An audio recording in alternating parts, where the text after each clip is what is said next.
أعوذ بالله من الشيطان الرجيم. بسم الله الرحمن الرحيم. يعدهم ويمنيهم وما يعدهم الشيطان إلا غرورا. أولئك مأواهم جهنم ولا يجدون عنها محيصا. والذين آمنوا وعملوا الصالحات سندخلهم جنات تجري من تحتها الأنهار خالدين فيها أبدا. وعد الله حقا ومن أصدق من الله قيلا. ليس بأمانيكم ولا أماني أهل الكتاب. من يعمل سوءا يجز به ولا يجد له من دون الله وليا ولا نصيرا. يعدهم شیطان وعدی کوي دی سرا ويمنيهم او آرزوگانو کے مبتلا کوي دی لرا. وما يعدهم الشیطان او وعدن کوي دی سر شیطان الا غرورا مگر ددو کے. اولئک مأواهم جہنم دا کسان چی دی ٹکان ردی جہنم دے. ولا یجدون عنها او دی بنمومی دی جہنمنا محیصا زید پناہ. والذین آمنوا او ہا کسانو چی مانی روڑ دے. وعملوا الصالحات او دی عملو نکڑی دی نیک. سندخلهم جنات زردا چی منگ بداخلو دی لرباغنتا تجری من تحتها الانہار چروان بوی لاندی دہائین نہرنا خالدین فیہا ابدا پاتی کی دن کی وی دی پائی کی ہمیشہ. وعد اللہ حقا وعدد اللہ تعالی دا برحقا. ومن اصدق من اللہ او سوک دی زیاد رشتنی دا اللہ تعالیٰ قیلن پا خبر کولو کی. لیس بعمانیکم نددا پا ارزوگان استاسو ولا امانی اہل الكتاب او نپا ارزوگانو دا اہل کتابو. من یعمل سوءا سوک چی عمل کوي عمل ناکارا یجز به بدبور کولی شدت پائی سرا. ولا یجد له من دون اللہ او دی بنمومی دخپل زان دپارا ما سوا داللہ تلانا ولیا سوک دوست ولا نصیرا او نمددگار. محکیات مبارکہ کے دا شیطان او دا شیطان دا ڈلی بیانو اوسو دا مومنانو ذکر کی. دا قرآن کریم دا یو انداز دے چکل دا شیطان ذکر وشی اور پسی دا رحمان دا بندگانو ذکر کی. دا جہنم تذکری وشی اور پسی جنت تذکری کی لیکن ترغیب مومنانو تا. شیطان خو خلقلو محمایتیانو تا خپل ڈلی تا دا دروغ و دوکی ور کی دروغ و وعدی ورتا کی خواہشاتو کے آرزوگانو کے مبتلا کوي. دائی مقابلہ کی مومنان چی دی چچا نیک اعمال کړي دی اللہ راضی کړه دی اللہ تعالیٰ بدی جنتونو تا داخلی. دا ہوائی خبری ندی صرف زبانی خبری دا حقیقت تے کہ اللہ تعالیٰ و مومنان بندگان جنتونو داخلی اور دی با ہمیشہ ہمیشہ رپارل توسیگی. او دا موائی چگن دام ہوائی خبر دا اللہ نزیاد رشتی نی سوک نشتا پخبل وعدہ کی. اللہ تعالیٰ سر سوک برابر نشتا یا دا اللہ نزیاد رشتی نی بسو کی. یعدهم و یمنیهم شیطان وعدی کوي دی سرا دی خپلو متعلقین سرا. سوک چې دا شیطان خبر منین شیطان ای سر وعدی کی. ویمنیهم او آرزوگانی ورکوي دیتا اگدو اگدو امیدون ورکی عمر لا دیر دے دنیا نروانیگی قیامت نرازیلا بلا زمانہ لا پاتی رئیسم نکیگی. توبہ بو باسی اللہ غفور رحیم دے. دا سے قسم خیالات و وسوسے انسان لپڑکے چی انسان کی جرت پیدا کی چی گناہونا کوا اللہ تعالیٰ سوکدو نظر نرانی سی. اللہ تعالیٰ کو وڑو وڑو خبر سڑی نرانی سی. دیتا نگوری چی نافرمانی دا چاکے دا اللہ تعالیٰ نافرمانی کا وڑا دا و کلو یدا اہو نافرمانی دا. شیطان باطل دلائل او باطل توجیهات انسان لپاره کې اچي، یا خدا چې شیطان وسوسې اچي، او یادات چې انسانانو کې شیطانان شته، دی انسانانو کار د شیطان کې. چې کله انسان داسې قسم خبرې تا ته کی، تا ګناه ته آماده کی او د ګناه ترغیب درکړي او د ګناه ځای ته رېبوځي، نو پوه شه دا شیطان دی.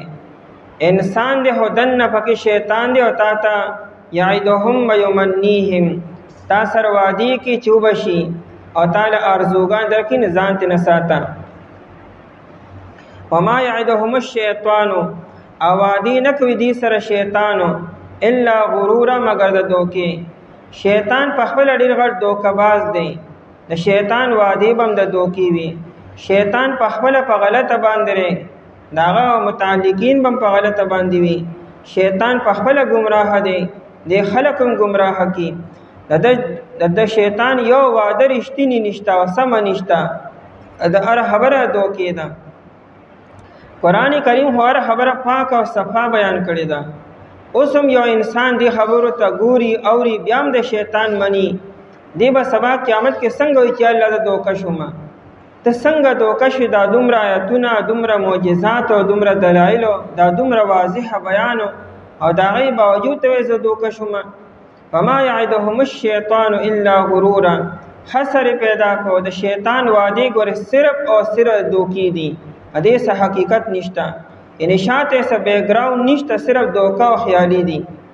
اولئک مأواهم جهنم، چې اوس هم څوک د شیطان مني د دې ټکانه بیا جهنم دی.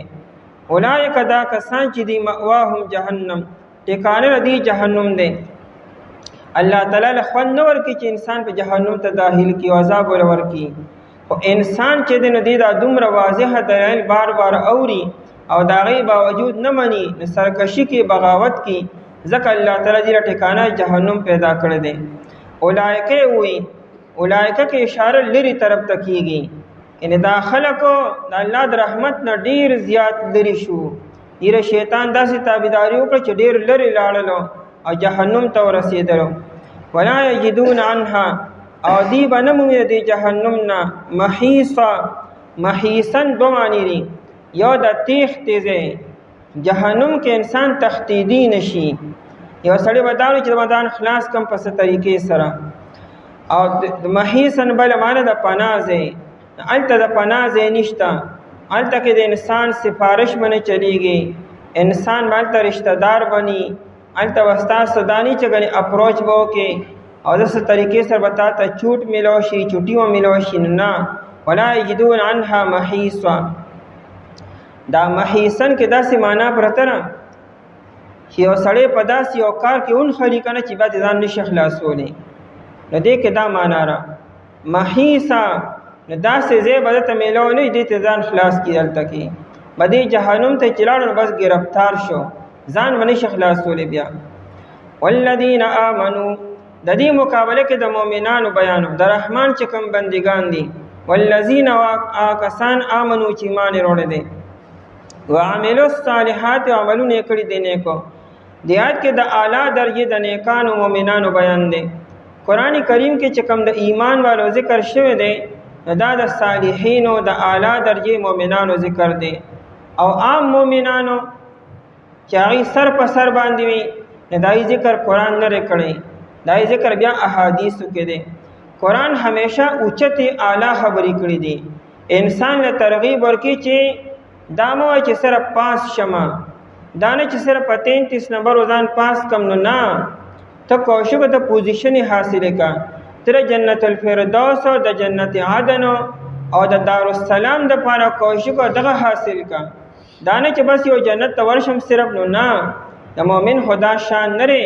وفي ذلك فليتنافس المتنافسون، مؤمن خو مقابلې به کړي د جنت دپاره، د بل نه مخکې کېږي به.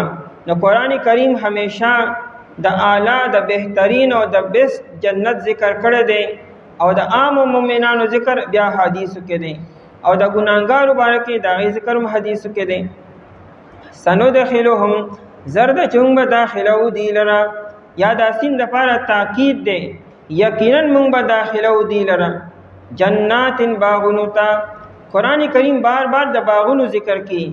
جنت ته جنت ونی وي. جنت هغه باغ ته وي چې کې دومره ډېرې زیاتې ونی وي چې د هغې هغه څانګې یو بل کې ننوتې وي او هغې کې د انور رڼا کته نه لګي، داسې یخ سوري وي، هغې ته جنت وایي.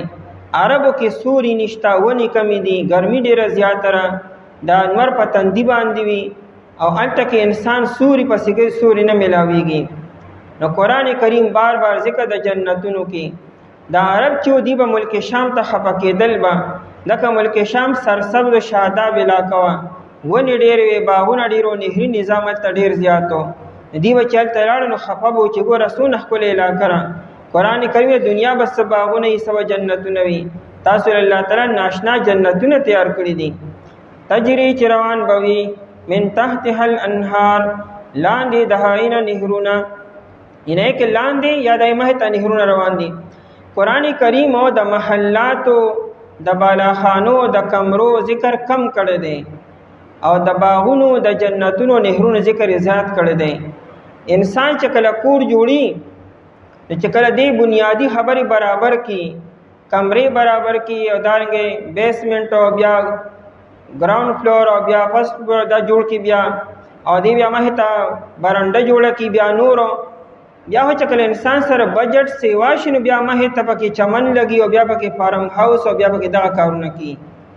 سړی وړاندې سر پټ کم نو وړاندې دا کار ضروري دی. هغه چې کله انسان سره بیا پیسې سیوای نو بیا پکې چمنونه او ګلونه لګي با. قرآن کریم د جنت د دغه خبرو ذکر کړی دی چې بار بار دا خبرې ذکر کړي نو محلات به لا څنګه وي او د هغې بیا نور نظام بدن نسی ودای د انسان د دینه تصور کې چې کم کار تاسو اخیره کې کوئ قرآن کریم لومبې د هغې بیان کی، هغه نور بنیادی خبرې وسونه اعلی وي چې د هغې انسان تصور هم نشي کولی. خالدین فیها ابدا، دنیا کې که انسان ښکلې نه ښکلې کور وي، ښکلې نه ښکلې محل او ښکلې نه ښکلې ځای وي، خو انسان د دنیا نه لړ شي، همت ختم شي او بیا ورو ورو بوډا شي او لاړ شي تینا. قرآن جنت کې داسې هلته نه به راځي به نه، هلته نه به ځي نه، ستا نه به اخیستي نه شي. قرآن کریم بار بار خالدین فیها ابدا ویني، پاتې کېدونکي به دي په هغې کې همیشه همیشه لپاره. وعد الله حقا، دا وعده د الله تعالی دا حقا برحقه ده او رښتینې ده، یعنې دا هوایي خبرې نه دي خو صرف دا سترګې پټېدل دي نو سیده جنت ته تلل دي. ومن اصدقو، او څوک دی زیات رښتینی، من الله قیلا، د الله تعالی نه په وینا کې الله چې یو خبره وکړه نو دا دی الله تعالی زیات رښتینی څوک شته چې هغه په دنیا کې وي، الله سره څوک برابر هم نشته، نو زیات رښتینی بلا څوک کېدی شي. یعنې دا صرف زبانی وعدې نه دي، خیالي خبرې نه دي، دا حقایق دي. لیس بامانیکم، آیت کې بیان دی چې ګوره دا جنت او دا اعلی نعمتونه دا ګوره صرف په ارزوګانو په تمناګانو نه میلاویږي او نه صرف په دعاګانو باندې، دې له بهانه کوشش پکاري، طلب به پکاري. انسان چې الله تعالی څونه همت او کوشش ورکړی دی دې به کوشش کړي نو عین بعد به انسان ته دا میلاویږي. او که انسان په ځای ناست دی او صرف ارزوګانې کې او تمناګانې کې نو بیا په دې ارزوګانو تمناګانو نشي میلاویدی. روایتو کې راځي دا شان نزول هم دا دی چې او پیره مسلمانان هم ناستو او اهل کتاب هم ناستو. اهل کتابو کې یهود او نصارا، نه یهودو دا وایي چې نبینا قبل نبیکم، مسلمانانو ته وایي زمونږ نبی ستاسو نبی نه مخکې راغلی دی، موسی علیه السلام مخکې راغلو، او وی کتابنا قبل کتابکم، زمونږ کتاب هم ستاسو نه مخکې تورات شریفو، او چې کله مونږ ستاسو نه مخکې شو نو نحن اولا بالله منکم، مونږ الله ته هم ستاسو نه زیات نږدې شو.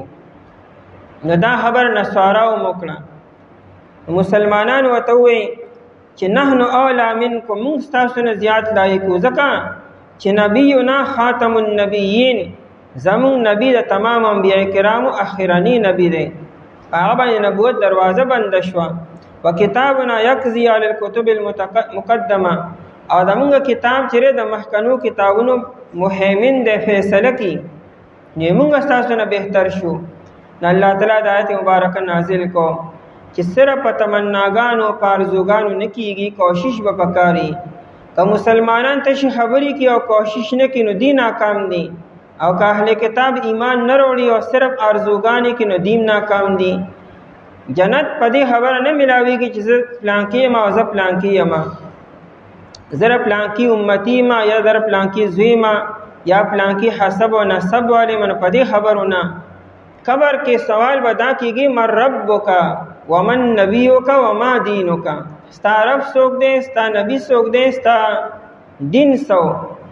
په قبر کې ودا سالي چې من ابوک، ستا پلار څوک، وما حسبک وما نسب، ستا نسب څو. دا تاسو کې قبر کې نه کیږي. با دا درې تاسو نه بګې دی تیارې وکاري. درۃ الناصحین کتاب دی، آئے کې واقعا بغیر د سند لیکل دا چې کله فاطمه رضی الله عنها وفات شو او چې کله صحابو دفن کوله، علی رضی الله عنه، حسن حسین رضی الله عنهما، نو ابو ذر غفاری رضی الله عنه د قبر ته خطاب وکړ، وی اے قبر ته پته شته څوک در روان ده؟ دا فاطمه رضی الله تعالی عنها ده. او فاطمه الله تعالی ناشنا نسبتونه ورکړي دي. د جنت د بیبیانو سردار ده، د نبی علیہ الصلوۃ والسلام لختي جگر ده، او دارنګي د حسنین والده صاحب را د علی رضی الله عنه بیبی ده. نو قبر ته جواب ورکو چې دلته کې حسب او نسب نه چلیږي، دلته کې هغه انسان چې هغه سر او ایمان او نیک عمل راوړي دی وکنه، وی پاک زړه دلته به پکاري چې د انسان له پاکو عمل خالصو بدا خبره به انسان پکار راشي کدا ارسوک دی. ولیکن قبر کې حسب او نسب دا خبرې نه چلیږي. نو قبر چره یا د آخرت مراحل دا په دې خبرو نه خیالي چې ګنې صرف خیالي چې زه پلانکی یم او زه پلانکی یم. نو آیت کې یو ترغیب دی چې ګوره صرف امیدونو باندې پارزوګانو باندې مو اوسېږئ، عمل کوئ، کوشش کوئ، ځان ستړی کوئ. صحابو ځان څنګه ستړی کړی ورته وګورئ، انبیاء کرام علیهم السلام ځان څومره ستړي کړي راځي ته وګورئ. علامه اقبال رحمه الله د مسلمانانو دغه خبره بیان کړې ده چې مسلمانانو مهنت پرېښې دی، کوشش پرېښې دی، نه علمي او نه دنیوي ارسه پرېښې دي، صرف عیاشو کې او صرف شراب او کبابو کې مبتلا دي او انتظار کې چې دا به وشي دا به وشي. علامه اقبال په شکوہ جواب شکوہ کې دا وی کنا جن کو آتا نہیں دنیا میں کوئی فن تم ہو، وی تاسو له اس یو فن نه درځي، د هیڅ نه تاسو نه خبر او ارسم ير کړو، او نہیں جس قوم کو پروا نشیمن تم ہو، تاسو سره د خپل نشیمن دغه نشته پروا نشته، د خپل کور پروا چې کوم ځای کې به موږ پناه حاصل، د خپل ملک هم د سره نشته. بجلی عجز میں ہو آسود و خرمن تم ہو، تاسو خو دومره سس شوی کنه، دومره بالکل بیکار شوی کدا اسمان بجلی پتا سو راپری بیام نه راویخیږي، تاسو دا تاسو بیکار شو داس پریوته. او دارنګ بیچکاتے ہیں جو اسلاب کے مدفن تم ہو، تاسو خو د خپل مشران ارس خرڅ کړو، دای قبرونم خرڅ کړو، دای اډو کې تاسو خرڅ کړو، او لګیا ری ابدا لګے او ہاتھ پر ہاتھ درے منتظر فردا ہو.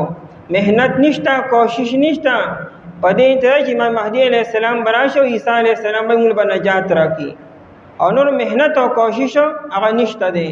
د الله تعالی وعده خوسم دی هغه شانتی ری، خو انسان چې نه منشور او بیکار شوی دی. ہم تو مائل بکرم ہے کوئی سائل ہی نہیں، الله موږ په انتظار یو سم کرم کو شانتی ځکه سوچته نه چې ادم نو غاړي، او راه دکلای کې سے رہ رو منزل ہی نہیں، چاته نی غلارو خې سوق دی، سو پلا رزینه لګیا دینو. علامه اقبال هم دک کوي چې مسلمان را بیدار شي، کم از کم دا چې مشران زمونږ کم نمونه دي، دی محنتونه کړي دي، کوششونه کړي دي، نمونږ ته هغه کارنامې موجود دي. لیس بامانیکم، نه دی دا سنه دی دا جنتونه او دا ثوابونه او دا الله دا قرب دا نه دی په ارزوګانو ستاسو. یا خدا چې خطاب مسلمانانو ته دی چې ګوره دا ستاسو په ارزوګانو نه دی. تمنی ستوي، تمنی هغه خیال ته وي چې کوشش شاته ني، صرف خیال دی ته اړمې غواړي، ته زما زړه غواړي چې داسې دې وشي خو د هغې لپاره کوشش نه کوې محنت نه کوې ته زړه مې داسې غواړي نو ستا زړه خو به ډېر څه غواړي نو په زړه کې غوښتو باندې کېږي ما كل ما يتمنى المرء يدركه تجري الرياح بما لا تشتهي السفن یو شاعر وی لو كان هذا العلم يدرك بالمنى ما كان يبقى في البرية جاهل وکدا علم چرې کنه دا په ارزوګانو ملاوي دي دنیا کې به یو تنم جاهل نو دغه ارسل مال به عالم کې او بس صرف ارزوګان به کول او صاحب عالم پاسې دو ولیکن مهنت او کوشش او دا ستړیواله دا سفرونه او دا مجاهده دا به څوک برداشت کی ناوی لو کان هذا العلم يدرك بالمنى ما كان يبقى في البريه جاهل په دنیا کې پزماکه به هیڅ کوم ناپوه او جاهل نه پاتې شوی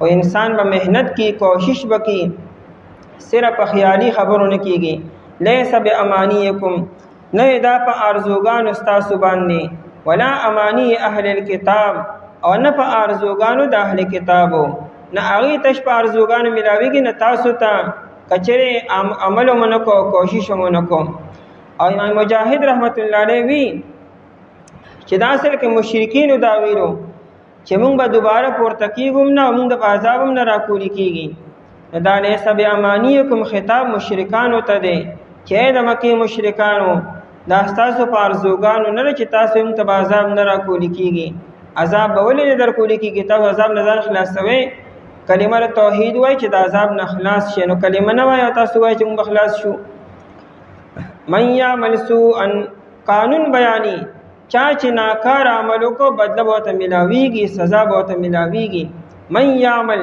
چا چې عملو کو سوءا ناکار عملو نیوجز به بدله ورکول شدت پای سره کزری او کرستوی یا دنیا کی آخرت کې لیکن سزا بها محاوی یو کول خدای چې د سوء ان مراد شرک ته چې چا شرک کو دای سزا ها مها ده په آخرت کې هو بها مها سزا وی او یا د سوء ان مراد ګناه ده نو ګناه بیا که صغیره وی او که کبیره وی چې چام ګناه کو هغه ته بردی بدها مها ملاویږي آیت مبارکه چې کله نازل شو صحابه ډیر په مشکلاتو کې پریوتلو ځکه صحابه وی چیرې ګناه د هر انسان نکیږي او قرآن چې چام ګناه کو سزا بوته ملاویږي خامخا د صحابه کرام رضی الله تعالی عنهم نبی علیہ الصلوۃ والسلام ته وی چې موږ کم یو تندا سره چا به ګناه نه کړي او قرآن چې سزا به خامخا ملاویږي بلکې تر دې روح المانی لیکلی دی چې کله نبی اسلام د آیت مبارکه او بکر صدیق رضی الله عنه ته ولستو دا د املا راحقت شو ایګویا کې د املا می مات شو د نبی رسول او بکر پتا څه چلو شو بګی د آیت کې خدا خبره کی چې چام ناکار عمل کړي سزا به ته خامخا ملاویږي زمونږ به خامخا څه ګناه شوي او د ګناه سزا به خامخایي دا الله سزا به څوک برداشت کی د نبی علیہ الصلوۃ والسلام ته چې تو استاد عملګری چری هغه د دې سزا نه معاف دي وې دا ذکر د کافرانو مشرکانو مبارک دي په مؤمن مسلمان باندې دنیا کې الله تعالی حالات راولي ازمایښونه راولي او د ازمایښونو د حالات د ګناهونو کفاره وګرځي او کافرانو باندې به سزا او طاهرت کې ملایږي او دنیا کې د حالات ناراضي نبی علیہ الصلوۃ والسلام فرمایلو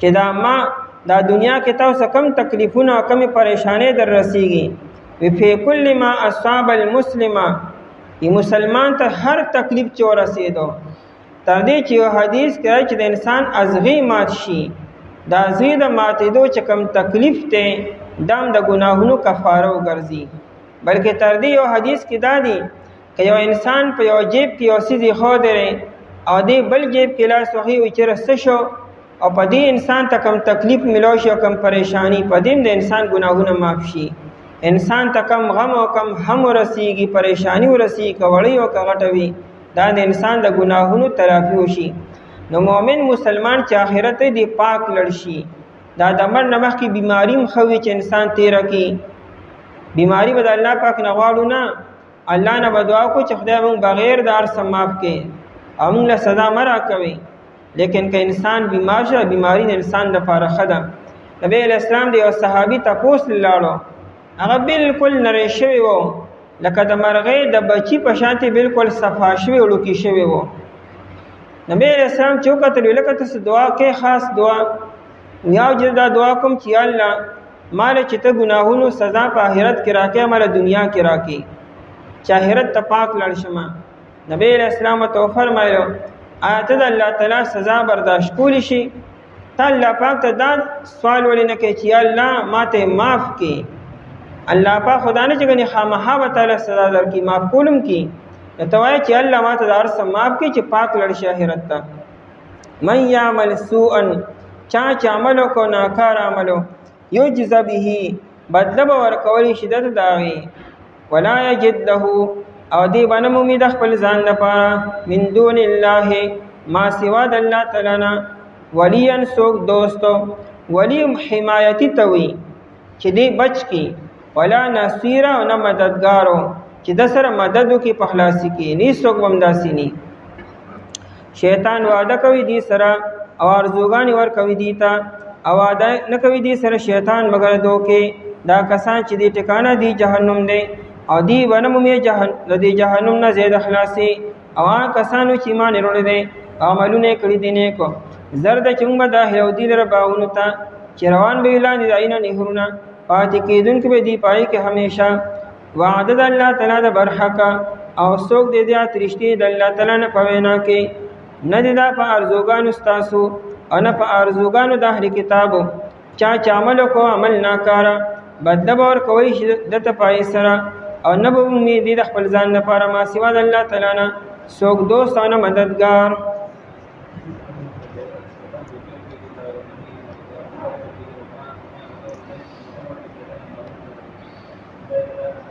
اعوذ بالله من الشیطان الرجیم بسم الله الرحمن الرحیم ومن يعمل من الصالحات من ذكر أو أنثى وهو مؤمن فأولئك يدخلون الجنة ولا يظلمون نقيرا ومن أحسن دينا ممن أسلم وجهه لله وهو محسن واتبع ملة إبراهيم حنيفا واتخذ الله إبراهيم خليلا ولله ما في السماوات وما في الأرض وكان الله بكل شيء محيطا. ومن يعمل من الصالحات او سوک چې عمل کوي د نیکو عملونو من ذکر او انثى کناری نوی او که زنانا وهو مؤمن پداسې حال کې چې دی مؤمن وي فاولئک يدخلون الجنه پس دا کسان چې دی به داخليږي جنت ته ولا یظلمون نقیرا او ظلم بنشي کېدلی په دې باندې ذره برابر. ومن احسن دینا او څوک دې زیات هستا په دین کې ممن دا چانا اسلم چې تابع یې کړو وجهه لله مخفل الله تعالی تا وهو محسن پداس حال کې چې دین کو کاروي واتبع ملت ابراهیم او د تابعداري وکړه د ملت د ابراهیم علیه السلام حنیفا چکلک و په توحید باندې واتخذ الله ابراهیم خلیلا او نیسلی الله تعالی ابراهیم علیه السلام در خلیل ولله او خاص الله تعالی د پاره دی ما فی السماوات آسو چې پاسمانونو کې دی وما فی الارض او هاسو چې پزمکه کې دی وکان الله او دی الله تعالی بكل شیء محیطا په هر یو سیز باندې احاطه کوونکې. مخکې آیت کې بیانو چې آخرت لوی درجات او جنت او ثوابونه دا صرف ارزوګانو په تمناګانو نه ملاويږي، آخر پر مهنت پکاري کوشش به پکاري. او دې آیتونو کې بیان دی چې چام نیک عمل وکړو کناری نه او که زنانه ده او په اخلاص سره نیک عمل وکړي دته جنت ملاویږي او د جنت مراتب به ته ملاویږي. صرف آرزوګانو په تمناګانو نه، اخلاص سره نیک عمل کوونکې او د نیک عمل چې څومره شرایط یې پوره کړو بدا که هر څوک دی او که هر زمانه کې دی دی به جنت ته داخليږي. او د ابراهیم علیه السلام اصل پیروي او تابعداري کوونکې ادا امت ته. یهود او نصارا او خواهشات پس روان دي. یهود او نصارا ودا دعوا کوله موږ د ابراهیم علیه السلام په ملت باندې یو دا اولاد یو.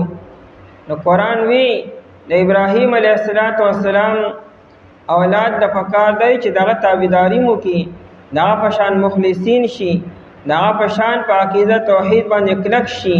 نو علی عبادی ابراهیم علیه السلام اتباع کوونکی وي. ومن یعمل من الصالحات من ذکر او انثى. کله چې دا مخکې آیت نازل شو او مخکې آیت کې دا بیان و چې نستاسو پارزوګانو نه د اهل کتاب پارزوګانو باندې دا، نو یهود او نصارا او مسلمانانو ته وی یمونږ او تاسو قرآن یو برابر کړو، ستاسو پارزوم نه کیږي دمونږ پارزوم نه کیږي، یمونږ دواړه یو برابر شو.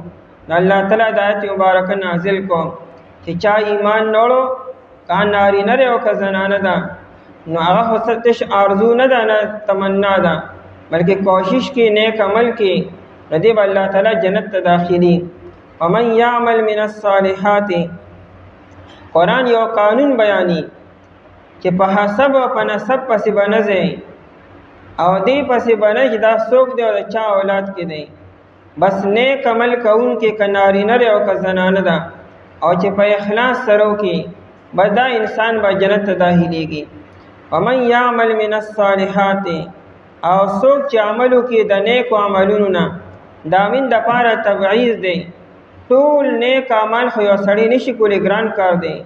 پیغمبر مکمل په شریعت باندې پابند دي او د پیغمبر نه علاوه امتی چې دی دنه خامخا کمی کوتاهی کیږي، بعد نیک عمل خامخا دنه پاتې کیږي.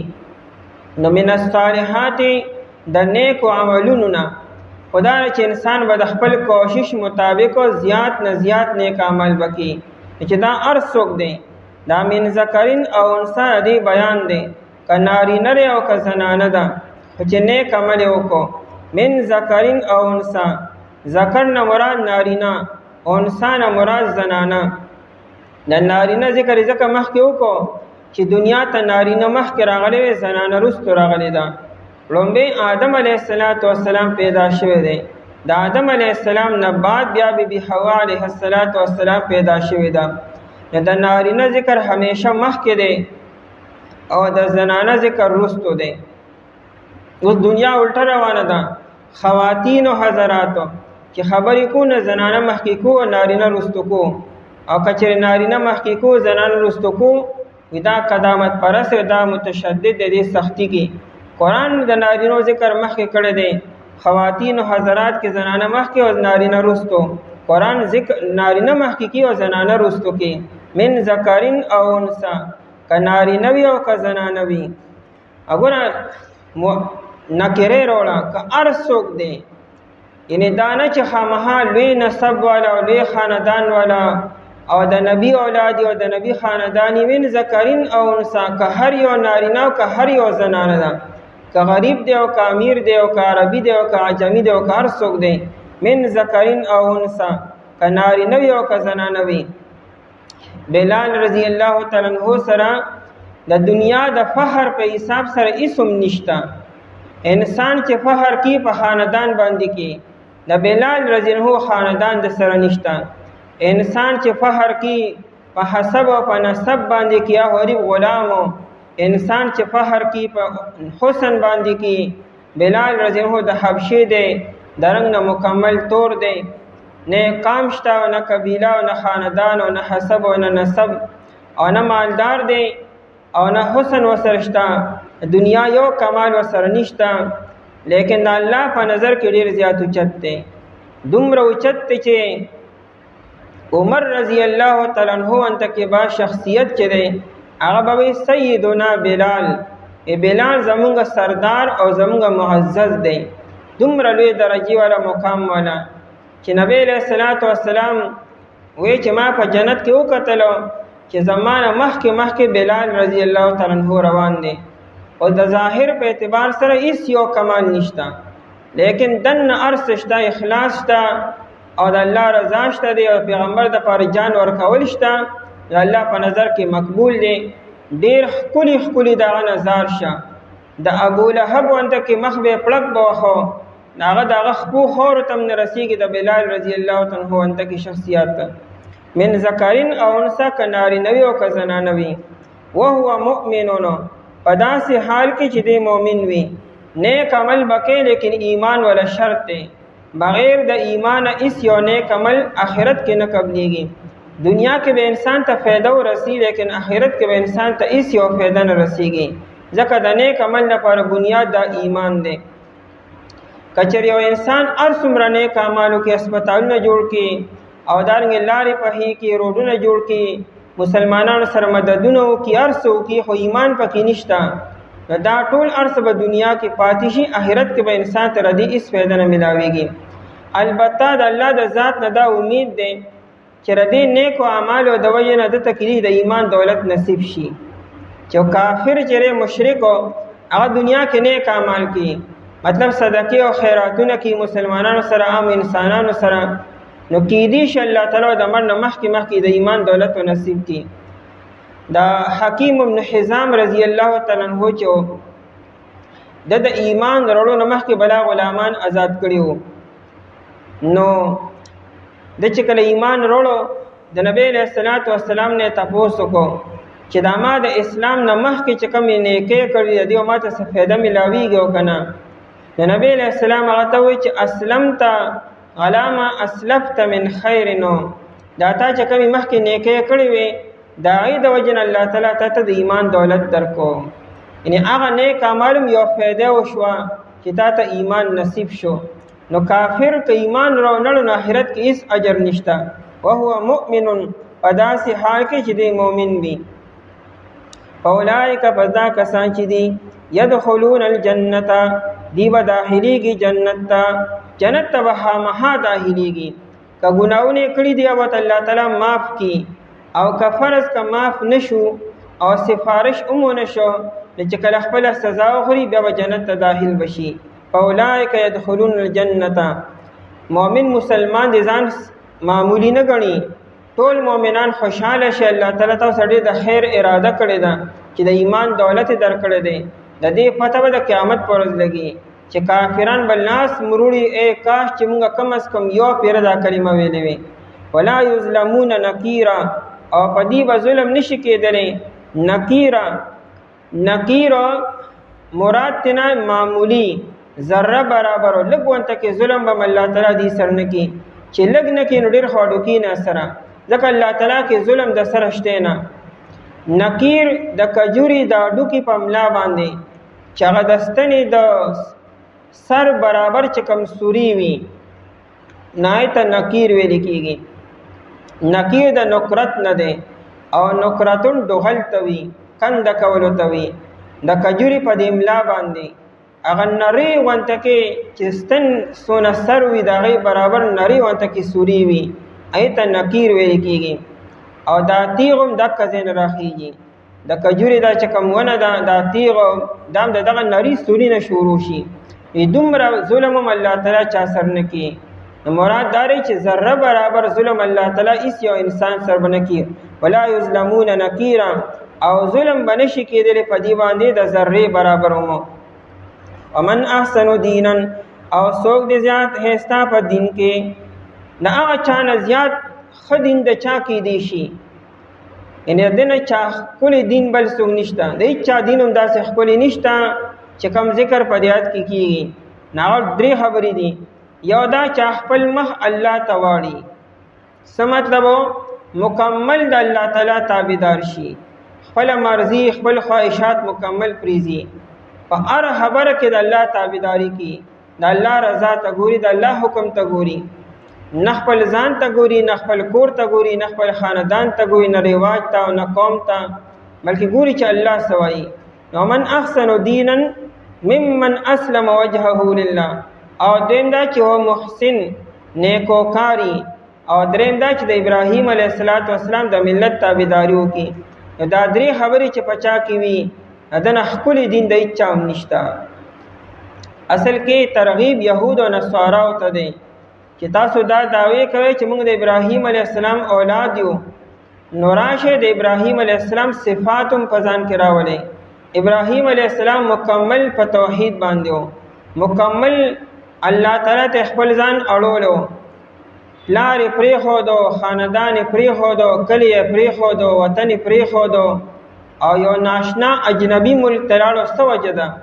د ابراهیم علیه السلام پلار د نمرود د بتخانې لوی مجاور او لوی مشر و، نگران و، چیف و. ابراهیم علیه السلام څه معمولي سړی نو، یعنې گویا کې په ملک کې په بابل ښار کې ردی او لوی حیثیت او لوی مقام و، لوی خاندان او لوی بیک ګراونډ دی. لیکن د الله د پاره خپل پلار پرېښودو او بیا خپل وطن او خپل خاندانو او تنها یوازې لاړو په زرګونو میله فاصله ول مصر ته او د مصر نه بیا ملک شام ته لاړو او ملک شام کې بیا هلته آباد شو او بیا د الله دپاره خپل بیبي او خپل زوی پرېښودلو. انسان چې 99 سال بعد د انسان زوی وشي 100 کاله بعدو هغه څونه نیازبین وي انسان ته. هغه به یو سړی په کور کې هم یوازې پرې نه ځي او هغه ابراهیم علیه السلام صرف د الله په حکم باندې هغه په دشت او بیابان کې چې هلته نه انسان شته او نه حیوان او نه اوبه شته او نه ونې شته او نه آبادي شته او نه د پناه یو ځای شته. مکه مکرمه هغه زمانه کې دشت او بیابان مکمل او هلته بیا ته یو ماشوم زوی پرېږدي چې هغه پی واله دی او خپله بیبي هلته بیا پرېږدي، دا صرف د الله دپاره. او بیا به واپس شاته ګوریم نه داسې به ځي به بیا به هغې راځي چې تا ته د الله تعالی حکم وشي، حکم بیا نه کېږي. او بیا خپل دقه زوی چې څومره نیازبین دی او کم په دعاګانو غوښتلی شوی دی د الله په حکم باندې ذبح کولو حلالولو، دا وړې خبرې ده، په وینا آسان دي، عمل کې دا انتهایی ګران دي. نن دا انسان د الله د دین دپاره د علم دپاره تبلیغ دپاره سړی خپل کور آباد کور نه پرېږدي. وي کور مې خوښ دی، ولې دا کور رانیږي څه، وي کور مې خوښ دی، هر څه 20 په 20 باندې نوی کور مې خوښ دی او هغه هغه په دشت او بیابان کوي د الله په حکم باندې. نو ابراهیم علیه السلام خو دغه سړی و. ته راشه کم از کم د خپل خواهش خو کم از کم پرېږده، کلی مه پرېږده، کور مه پرېږده، خپل خواهشات پرېږده او د ابراهیم علیه السلام په صحیح معنو کې تابعدار شه. ومن احسنو او څوک ته زیات ښایسته دینن په دین کې ممن د هغه چانه اسلم وجهه چې تابع یې کو خپل مخو. نو ذکر د مخ دی مراد ته نه ذات دی، خپل ټول ذات لله د الله تعالی دپاره. ابراهیم علیه السلام ته الله تعالی وی اسلم، تابعدار شه. الله تعالی دا نه وی چې په کومه خبره کې به تابعداري کوي، مطلقا نه وی تابعدار شه. ابراهیم علیه السلام دا نه چې په کومو خبرو کې به تابعداري وي، کمی خبرې شرایط بس وي. او تی اسلمتو، زه تابعدار شوم. څنګه چې الله تعالی خبره مطلق کړې وه، ابراهیم علیه السلام مطلق عهد و پیمان وکړو. د دې وجې نه بیا چې کوم حکم راغلی دی ابراهیم علیه السلام دا نه وي چې زما مراد خدا نو، زما نیت خدا نو، ځکه تابعداري کول یې کړی دی، قرار یې کړی دی. بس چې کوم حکم راځي ښه، کم حکم چې راځي بالکل په سر سترګو باندې. ابراهیم علیه السلام اسې ابراهیم علیه السلام نه جوړ شوی، څه قربانۍ یې کړي دي. وجهه لله، مخ خپل د الله تعالی دپاره. او دغه شان نبی علیه السلام هم کړي دي. که وګورئ د ابراهیم علیه السلام او د نبی علیه السلام منځ کې انتهایی مماثلت او موازنت دی. نبی علیه السلام خپل کلی پرېښی دی الله دپاره، څنګه چې ابراهیم علیه السلام پرېښی دی. څنګه چې د ابراهیم علیه السلام خپل چرې هغه مخالف شوي دي، د نبی علیه السلام خپل مخالف شوي دي ابو لهب. دارنګې نبی علیه السلام چې کوم سختۍ ابراهیم علیه السلام کړي دي هغه دم کړي دي. نبی علیہ السلام او ابراهیم علیہ السلام دواړو خپلو کې تقریبا ډېر مماثلت دی. نبی علیہ السلام هم د الله دپاره خپل مخ اړولی دی. کافران رالو په جرګه کې ابو طالب ته وی ته د خپل وراره ته دې څه غواړي؟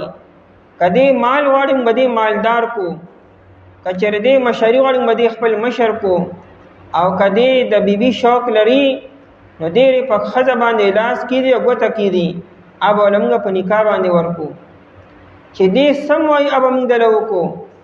نبی علیہ السلام تاسو خپلې خبرې بس کړې وي او نبی علیہ السلام وفرمایلو که دا انور زما په یو لاس کې او دا سپوږمۍ زما په دې بل لاس کې کېږي بیا هم در دې خپلې خبرې نه وړم.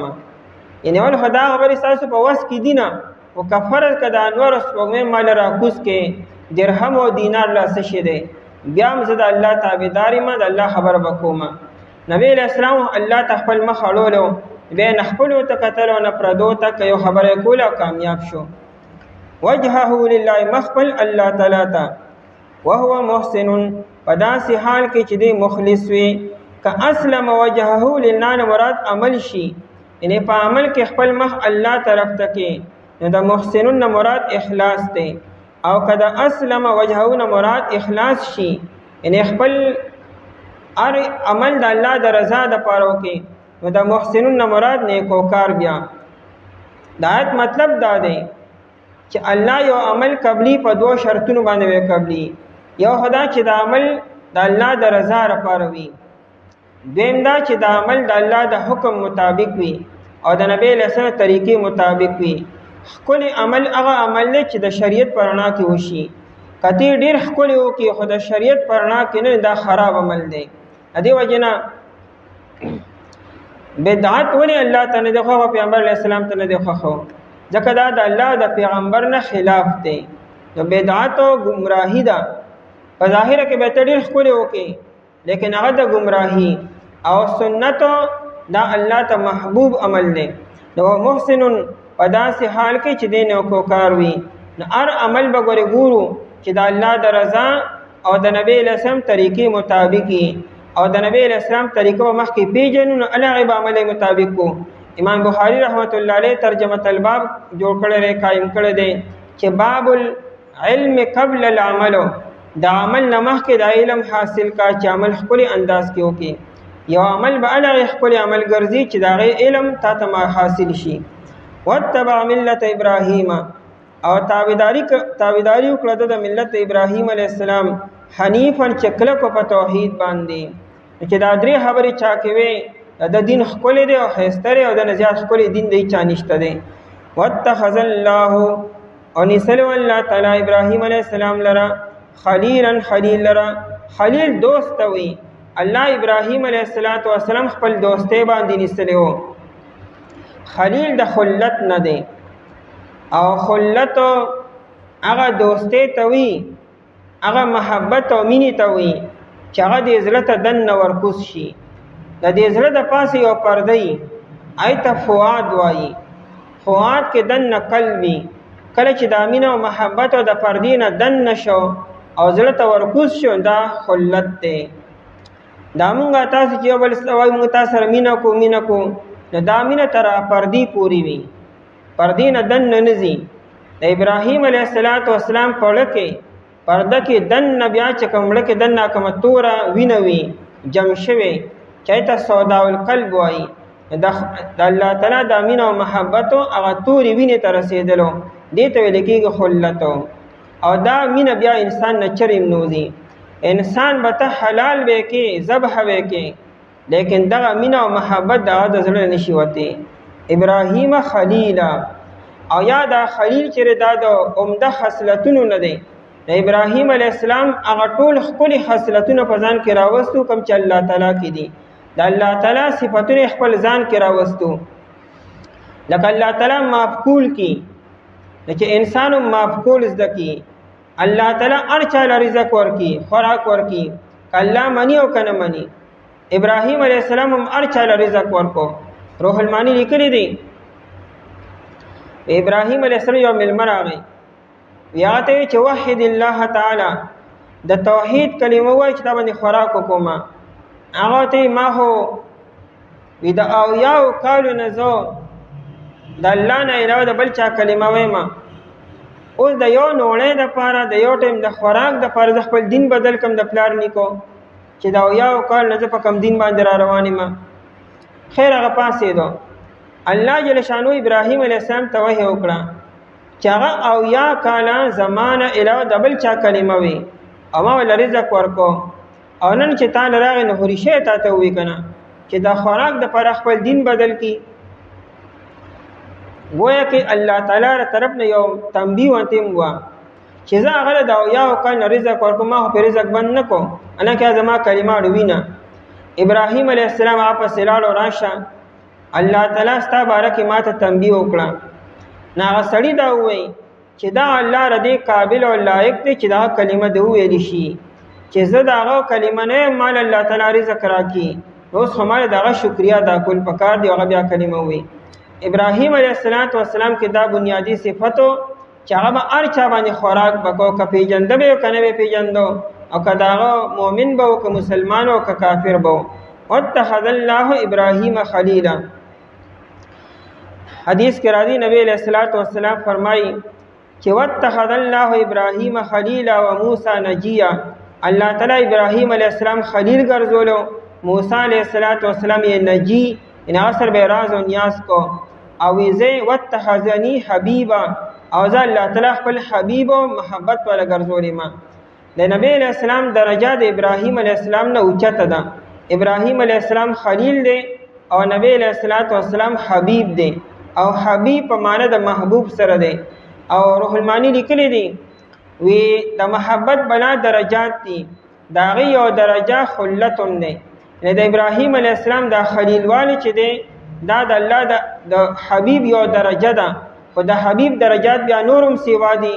د نبی علیہ السلام درجه او مرتبه د ابراهیم علیہ السلام نه اوچته ده. خو موږ د انبیاء کرام علیهم السلام داسې شان نه بیانو چې د یو چتوالی سره د بل بې ادبي وشي یا ګستاخي وشي یا کمی داسې بنکو. ټول د الله مقبول خلکو ها دا ویلی شو چې ابراهیم علیہ السلام درجه د ابراهیم علیہ السلام نه هغه اوچته ده. ابن عمر رضی الله تعالی عنہ وی هغه د نبی علیہ السلام تاسو کو وی الله تعالی د ابراهیم علیہ السلام خلیل ولې ګرځولو سو جواب. نبی علیہ السلام وی لئطعامه الطعام. ابراهیم علیہ السلام به هر چا باندې خوراک وکولو صدقه او خیراتونه به کولو. هغه الله ته دونه خوښ شو چې الله تعالی دې خپل خلیل وګرځو. واتخذ الله ابراهیم خلیلا او نسلو الله تعالی ابراهیم علیہ السلام لرا خلیلا دوستو. ولله ما فی السماوات او خاص الله تعالی لپاره دی آسو چې په اسمانونو کې دی آسو چې په ځمکه کې دی. خالق او مالک او الله تعالی دی. وکان الله دی الله تعالی بكل شیء په هر یو شی باندې محیطا احاطه کوونکی. ابراهیم علیہ السلام ته اوچت مقام ورکو الله مالک ته ورکولی شي داسې نو الله د هر څه باندې احاطه کړی دا علم په اعتبار سره. الله پوهیږي چا کې طلب وي چا کې اخلاص وي الله تعالی لوی مقام ورکی. محیطا کې اشاره دی طرف ته وکړه تاسو ځان کې آشان اخلاص پیدا کې آشان قربانیو کې آشان مجاهدو کې تاسو ګوري چې الله تاسو لکه مقام درکې. الله ګوري احاطه کړی د هر څه تشخلو په خبر باندې هونه کیږي کوشش وکې محنت وکې طلب بزان کې پیدا کې قربانی به ورکې یا الله تعالی انسان ته اوچت مقام ورکې. او څوک چې عملو کې د نیکو عملونو نه کناری نه یو که زنانه په داسې حال کې چې دوی مؤمن وي په دا کسان دي به داخلېږي جنت ته او ظلم منشي کېدلی په دې باندې ذره برابر. او څوک د دې ښایسته په دین کې د هغه چا نه چې تابع کو خپل مخ الله تعالی لپاره په داسې حال کې چې نیکو کار وي او تابعداري وکړه د ملت ابراهیم علیه السلام په داسې حال کې چې کلک په توحید باندې او نسلو الله تعالی ابراهیم علیه السلام خلیل او خاص الله تعالی لپاره دي آسو چې په اسمانو کې دي آسو چې په ځمکه کې دي او د الله تعالی په هر یو شی باندې احاطه کوونکی. اعوذ بالله من الشیطان الرجیم بسم الله الرحمن الرحیم. ويستفتونك في النساء قل الله يفتيكم فيهن وما يتلى عليكم في الكتاب في يتامى النساء اللاتي لا تؤتونهن ما كتب لهن وترغبون أن تنكحوهن والمستضعفين من الولدان وأن تقوموا لليتامى بالقسط وما تفعلوا من خير فإن الله كان به عليما. ويستفتونك او دوی فتوا طلب کوي ستانا فی النساء فبارد زنانو کی قل اوه پیغمبر علیہ السلام اللہ یفتیکم اللہ تعالی جواب در کوي تاسو ته فیهن فبارد دی کی وما یتلا علیکم او آچ لستلی شی پتا سباندے فی الکتاب پا کتاب کے فی یتام النساء فبارد یتیمانانو زنانو کے اللاتی حغا لا تؤتونہن چتا سنور کوے دیتا ماہا حقوق کتب لہن چی مقرر کلیشوی دی ددید پارا وترغبون او تاسو رغبت ساتے ان پدی خبر کے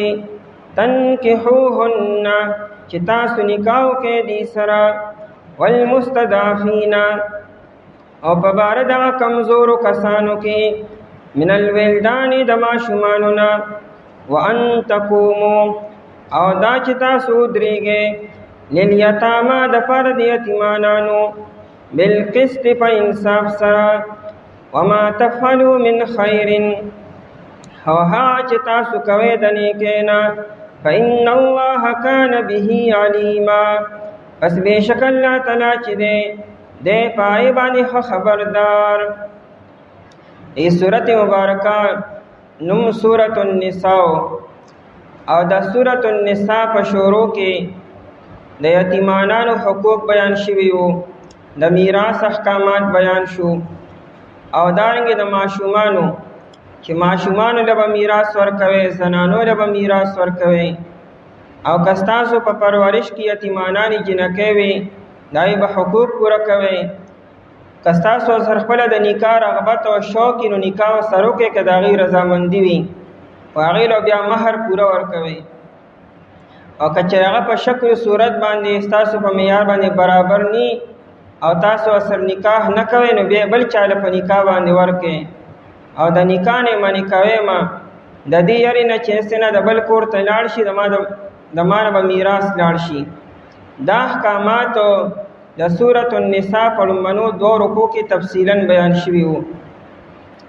دا داسې حکمونه وو چې جاهلیت کې ردی تصور هم نو جاهلیت کې دا یو کنسپټ او یو خیال او یو تصور چې یو سړی به مړ شو نو داغه د میراث او د مال حقدار به دغه مشرې زوی وو چا به د کور نگرانی به کوله کارونه به کولو هغه به د کور حفاظت کو په سورلې باندې وي په اس باندې به سورلې کولی شو جنگ به کولی شو نو د میراث حقدار مغه دی او د مال حقدار مغه دی او چې کوم ماشومان الکان به یا جنکې به وي او یا دغه متوفا دغه سړی بیبي به وا نهایی ته به میراث کې او په مال کې اس قسمه حصہ نه ملاوي دا وی دي د میراث حقدار دي دی خو سکول هیڅ خوراک ولدي.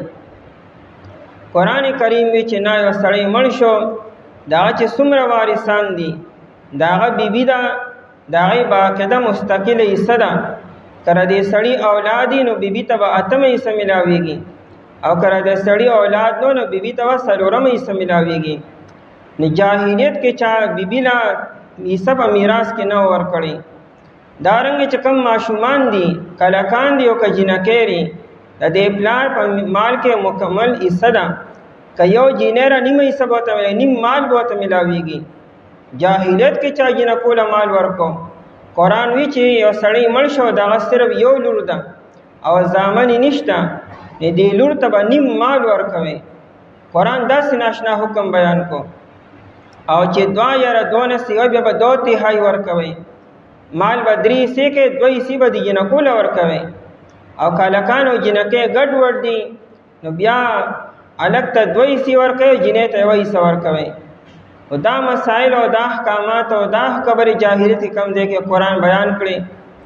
دارنګي جاهلیت کې دا یو تصور چې یو سړی بمړ شو داغه ولوروا نو داغه تر په دغه جینې باندې قبضه وکړه خپل خو به سر نکاح نشو کولی نو خپل زویله په نکاح باندې ورکوله بیا به قتل کړه جینې به خپل وا حسین او جمیله بوا نو دای د رضامندۍ نه بغیر به خپل زوی ته په نکاح باندې کړه، حالانکه دای به یاړه غوښتو یا به نه غوښتو.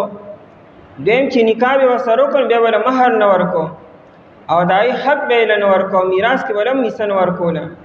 قرآن وی چې یو جینۍ له الله تعالی اختیار ورکړی دی، یو عاقله او بالغه جینۍ ده، هغې سره چې نکاح کېږي دای نه باقاعده تپوس کېږي، پلار به هم دای نه تپوس کېږي چې لورې مسله خو ستا را زندګي خو به ته تېری، د پلانکي ځای نه رشته راغلې ده، آیا دا ته منظوره ده او که نه؟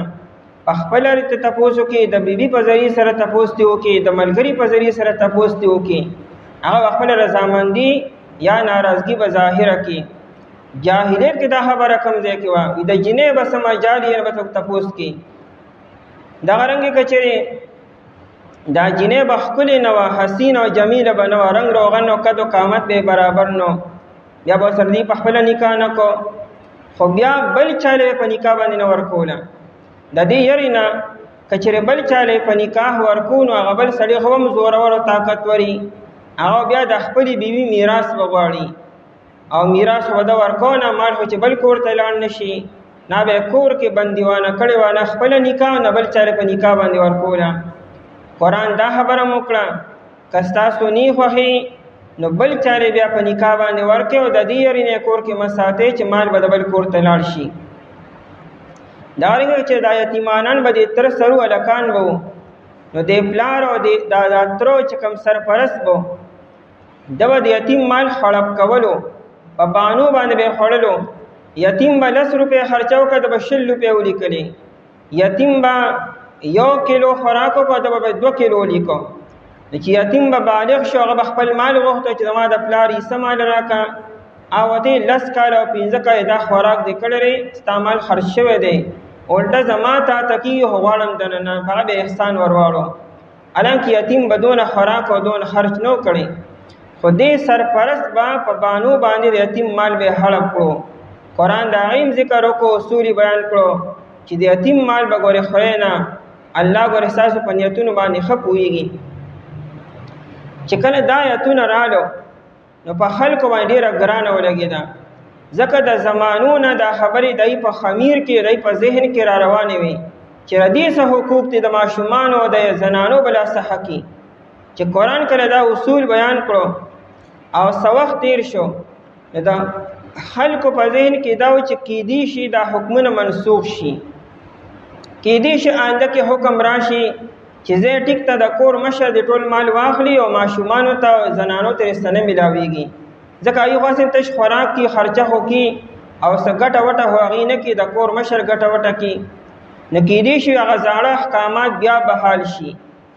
نو دې په دې انتظار و، لیکن چونکې وخت تېرېدو نوی حکم رانغی، نو دی نبی علیہ السلام په خدمت کې عرض وکړو چې رجې دا حکمونه راغلي دي خو لږ ونته کې سخت دي، نو که یا متبادل آسان حکم راغی یا په دې کې لږ ونته کې ترمیم وشو نو ښه به نو الله تعالی دا آیت مبارکه نازل کو چې کوم حکمونه د زنانو باره کې، د یتیمانانو باره کې، د ماشومانو باره کې بیان شوي دي، همدقه حکمونه دي، همدا به تر قیامته پورې وي، دا نه منسوخ کېږي او نه په دې کې به ترمیم کېږي او نه په دې کې گنجایش ته دی.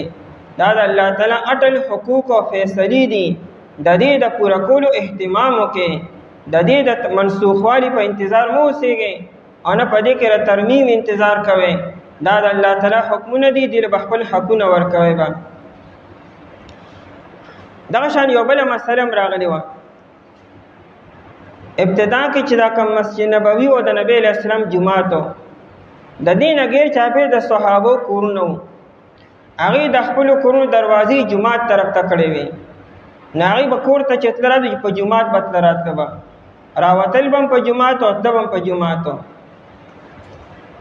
نبی علیه السلام حکم وکړو چې خپلې دروازې بل طرف ته واړوئ او جومات طرف ته چې کومې دروازې دا دروازې بندې کړئ، ځکه انسان به کله د پاکۍ حالت کې کله به د ناپاکۍ حالت کې وي، او هغه زمانه کې په کورونو کې د غسل انتظام نو، خلکو به بار د باغونو اوبه راوړې به کور ته او یا هغه ځای کې به یې لامبل به، نو تاسو پاکه او ناپاکه حالت کې په جمعات باندې تیرېږئ، جمعات باندې ونه تیرېږئ چې جمعات ته به جنوبي انسان نه داخليږي با.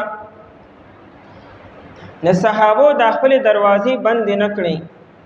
خیال دا چې کېدی شي نبی علیہ السلام دا خبره واپس والی او وی چې د خیر دی به چا جوړی کړي را جوړی کړي دي او نوې دروازې خیر دی خو ما جوړوي.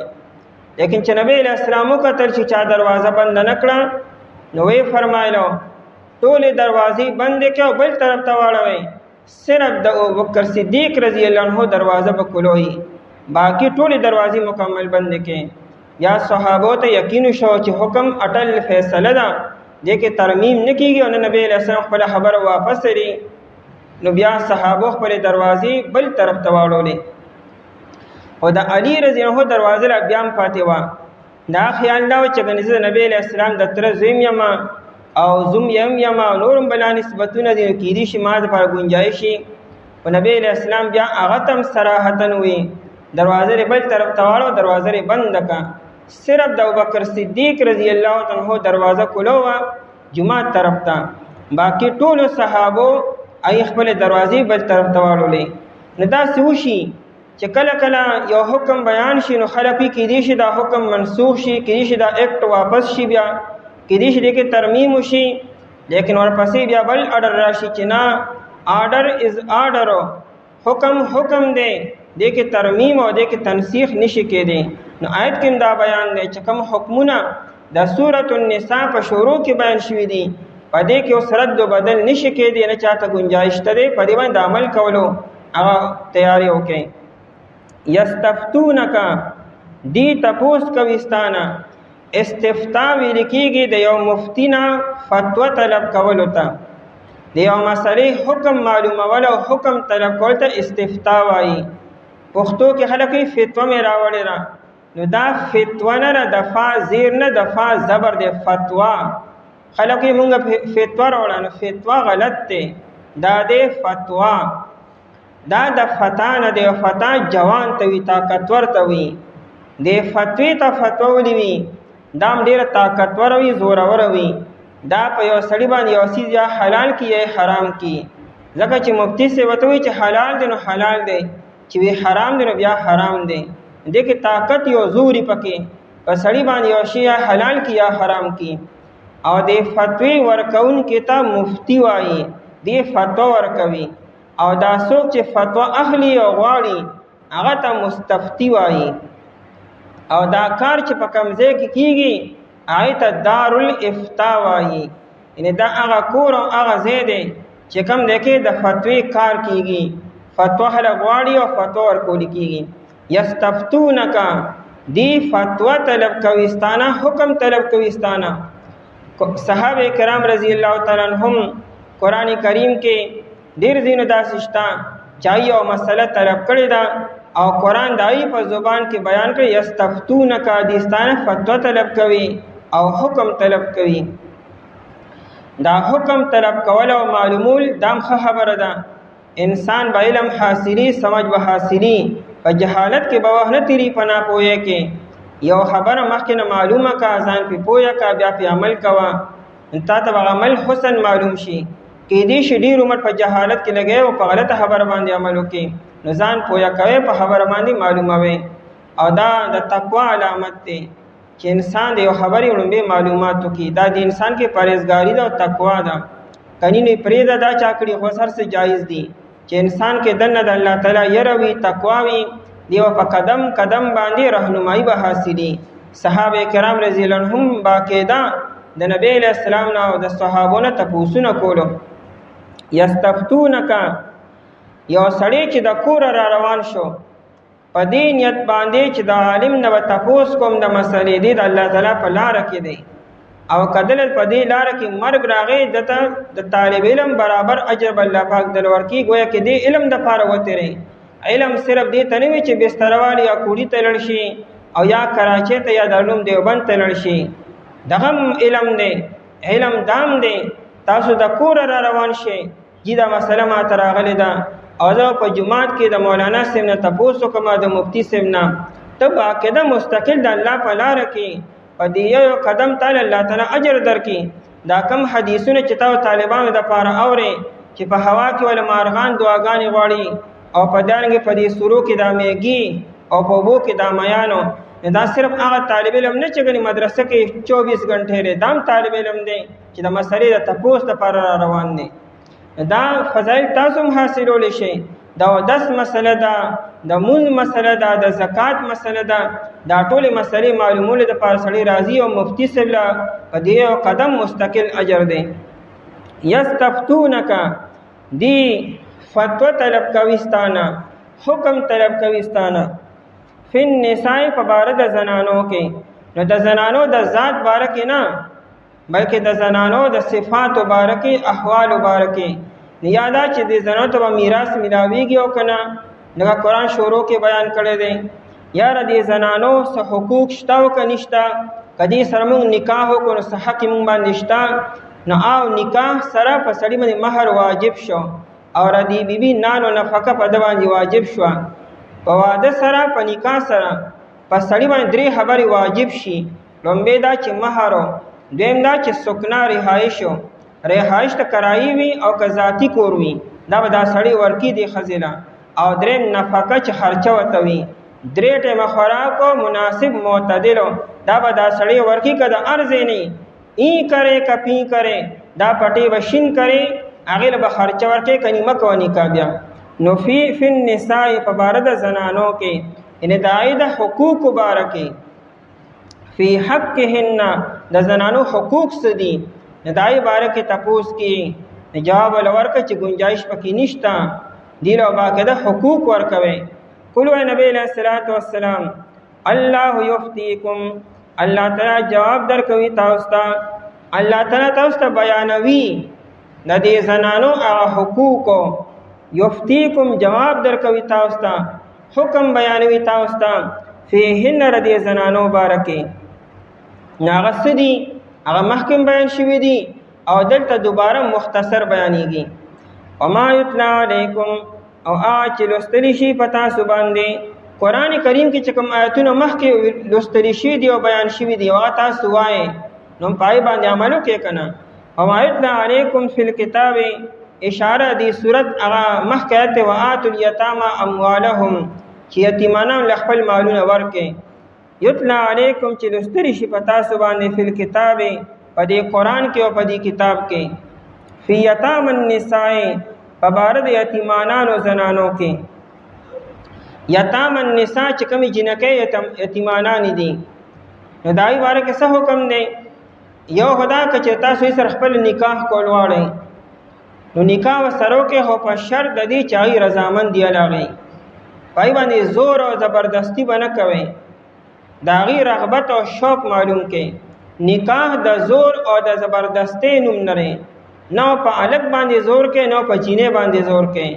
ها هغې له ذهن جوړ کړه، ذهن سازي ور وکړه، دا ذهن محدود دی، د پلار او د مور تجربه سیوا وي، هر طرف ته ګوري. د هلک له ذهن سازي وکړه ولیکن زور او زبردستي پې مه کوه. د ملګري په ذریعې سره یې پویه کړه، په مولانا صاحب باندې پویه کړه، په خپله یې پویه کړه چې بچې زندګي به سبا ګورې ته تېرئ، زمونږ خو دغه څو ورځې ژوند دی، ته خپله سوچ او سمجھ باندې فیصله وکړه، خو زبردستي به نه کړې په هغه باندې. او دا نه چې د کوره وځه، او دا نه چې ما سره څه تعلق نشته، دا زیاتې دی. او دارنګې په یو جینۍ به هم زور او زبردستي نه کوئ، د هغې شوق او رغبت معلوم کړې، که هغې خوښې نکاح به وکړې وله، که د هغې نه خوښه نو بل ځای کې چې کوم دی مناسب هلته وله رشته وکړئ. دا زبردستي، دا زور او دا زیاتې جایز نه دی. فی یتام النساء په باره د یتیمانانو جنکو کې نبی علیہ الصلوۃ والسلام د فاطمه رضی الله تعالی عنها نکاح چې علی رضی الله تعالی عنہ سره کو، نو نبی علیہ السلام باقاعده د فاطمه نه تپوس وکړو چې بچی ستا د تره زوی دی علی او ته ښه پېژنې، نو هلته ستا د نکاح حکم. نو فاطمه رضی الله عنها خاموشي اختیار کړه، سر یې ښکته کو. او مثلا داره چې د یو پیغلې جنۍ په داسې وخت کې خاموشي اختیارولو او سر ښکته کولو دا د رضامندۍ دلیل دی، او که هغې وجړلو نو دا جړه د ناراضګۍ دلیل او علامت دی. او که چېرې فرقه دا کونډه شوې ده نو بیا به ترې باقاعده تپوس کوئ او په خوله باندې وایي چې او یا نه. که په خپله یا د خور او یا د لورو او یا د مور په ذریعه سره تپوس ته وکړې. فی یتام النساء په باره د یتیمانانو زنانو جنکو کې. نو که نکاح ورسره کوئ او د هغې خوشحالي او رضامندي نه وکړئ ورسره، خو د هغې حق به پوره کوئ، مهر به ورله ورکوئ، نان و نفقه به ورله ورکوئ، او د هغې په میراث کې چې کوم میسر او تاسو سره موجود ده هغه به ورته هم پوره حواله کوئ به. او که ستاسو نه خوښي نو مه کوئ ورسره نکاح ټیک ته، خو بیا بل چا سره په نکاح له وکړئ، نکاح انتظام ورله وکړئ. فی یتام النساء په باره د یتیمانانو زنانو کې، اللاتی هغه لا تؤتونهن چې تاسو نه ورکوئ دیتا ما کتب لهن هغه حقوقو چې مقرر کړی شوي د دې لپاره. دا کتبه اصل لفظي معنی لیکلی شوی. قرآن کریم د فرض خبرې دپاره د لیکلو الفاظ وروړي. وی دا فرض داسې یقیني خبره لکه څنګه چې په کاڼي باندې لیکل شوي وي، نو کتبه لیکلی شوي دي لهن د دې لپاره. یا میراث دی او یا که نکاح سره کې نو مهر به ورکوئ وله. وترغبون او تاسو رغبت لرئ. دا ترغبون داسې عجیبه لفظ دی چې ردې دوه معنی کېږي، متضاد معنی. یو دا چې تاسو شوق لرئ، میلان لرئ، یو دا چې تاسو اعراض کوئ، نفرت کوئ. نو دواړه معنی دلته کولی شو. لومړنۍ معنی وترغبون او تاسو رغبت لرئ او شوق لرئ ان تنکحوهن، نو فی ان تنکحوهن په دې کې چې تاسو نکاح وکړئ دې سره.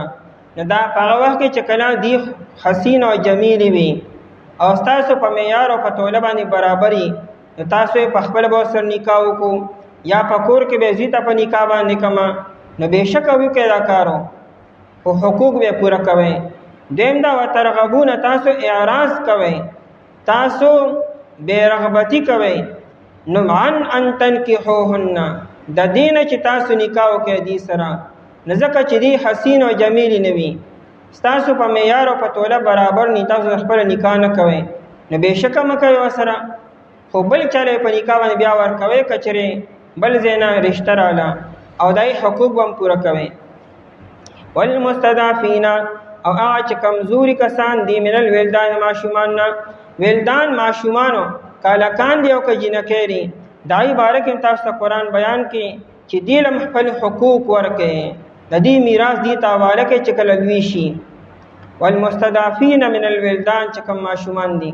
وان تقوموا للیتاما او حکم کوي تاسو ته دا چې تاسو ودرېږئ للیتاما د پاره د یتیمانانو بالقسط په انصاف سره. مطلب دا دی چې یتیمانانو ته خپل حق ورکړئ، خپل میراث ورته ورکړئ، حقوق هغې ته پوره کړئ. خو قرآن کریم تقومو وی یو ناشنا تعبیر وکړو. قرآن دا ونه چې خپل حق ول ورکړي، وی د خلکو دا ذمہداري ده چې کم مشران دي، کم د کلي مشران او کم ذمہوار خلک دي، هغې له پکار دی چې د یتیم د حق دپاره ودرېږي او د حقوقو مطالبه وکړي د سرپرست نه. یتیم غریب به پخپله څه ووایي؟ یتیم خو که خبره کوي یو له سپېړ وږي کوره بار وباسي. د محلې کسانو له، د کلي کسانو له چې کم د جرګې او د اسلام مشران دي، ذمہوار خلکو له پکار دي چې هغې راشي او د یتیم حق تپوس وکړي د سرپرست نه چې بھئی دا خو یتیم دی، د پلار خو دونه مال پرېښود، تا ولې مال ورنه ورکوې؟ نو قرآن تقومو وی تاسو ټول ودرېږئ په شریکه باندې او د یتیم حقوق هغه د سرپرست نه والئ. وان تقوموا للیتاما او دا چې تاسو ودرېږئ نگراني وکړئ د پاره د یتیمانانو، یعنې د هغې د مالونو بالقسط په انصاف سره. ابو الدرداء رضی الله تعالی عنہ وی نبی علیہ الصلوۃ والسلام ته یو سړی راغی چې زړه مې سم سخت دی، څه وظیفه څه عمل راته چې الله پاک مې زړه نرم کړي.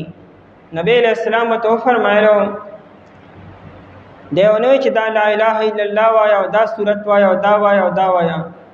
چې کله یو یتیم وویني وي د هغه په سر باندې لاس کېږده او هغه ځان سره خوراک ته کېنوه، په دې وجه به الله تعالی ستا زړه نرم کړي او الله تعالی به ستا حاجتونه برابر کړي او الله تعالی په تا باندې رحم و کرم وکړي.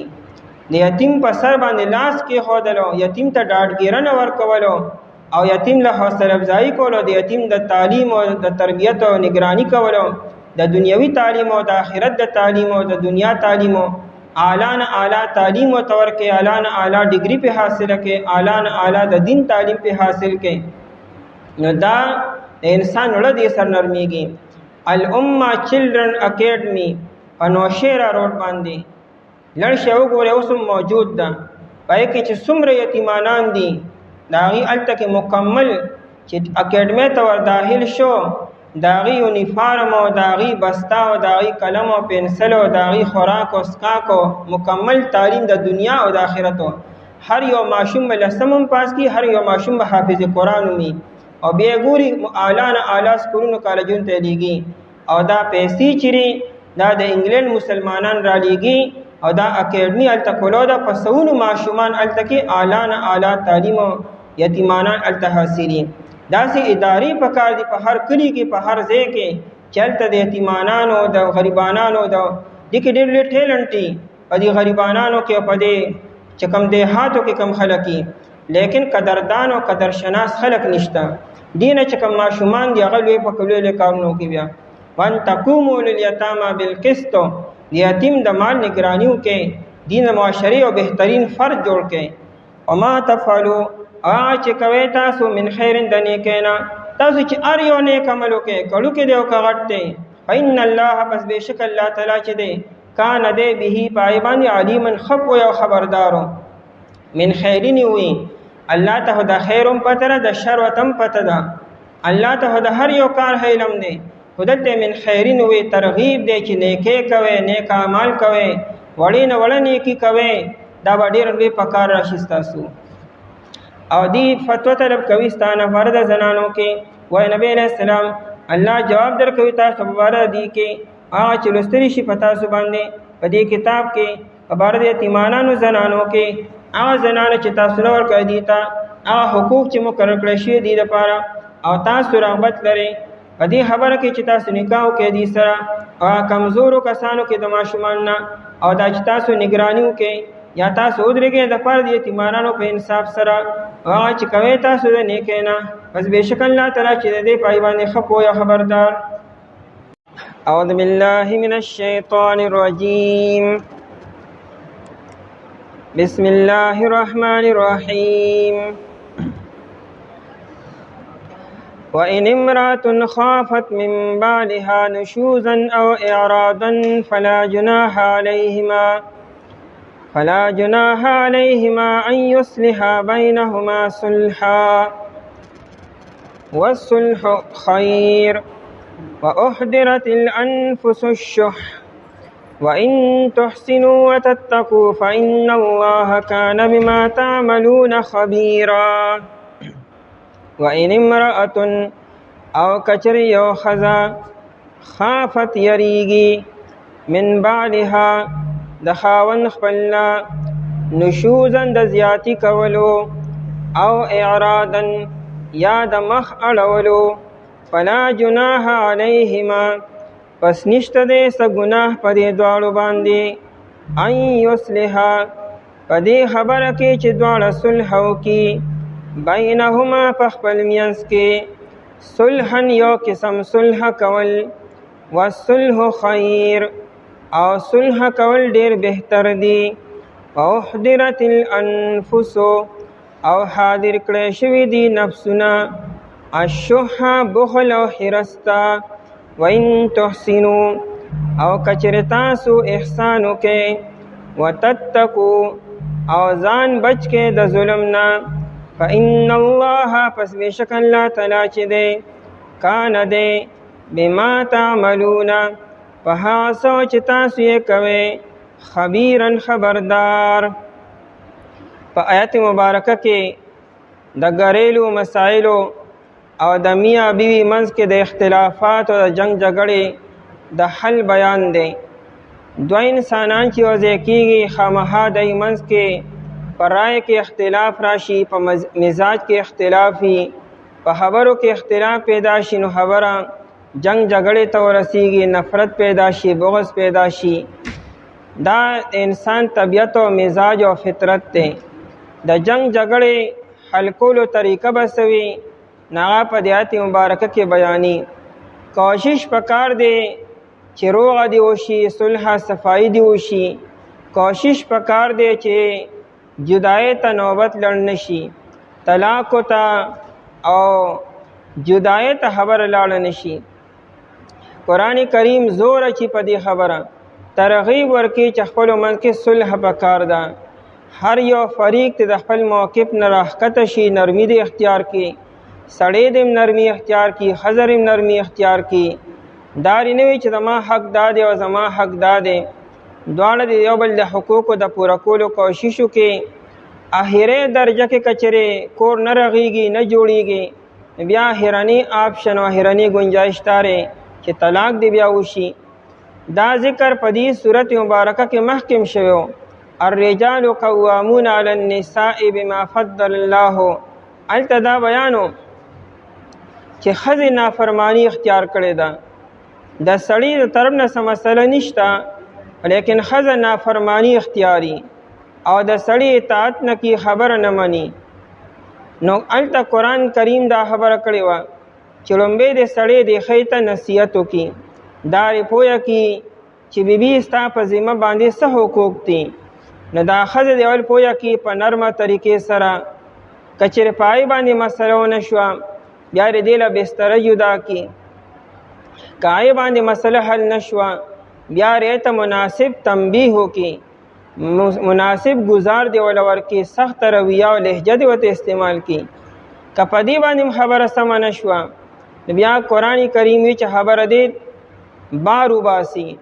د سړي را طرف نه یو د خاندان یو سنجیده هوښیار انسان او د ښځې را طرف نه یو سنجیده هوښیار انسان، هغې خپلو ته کیني او د دواړو موقف او دواړو رایې دې اوري چې اصل مسله سره غلطي د چا ده.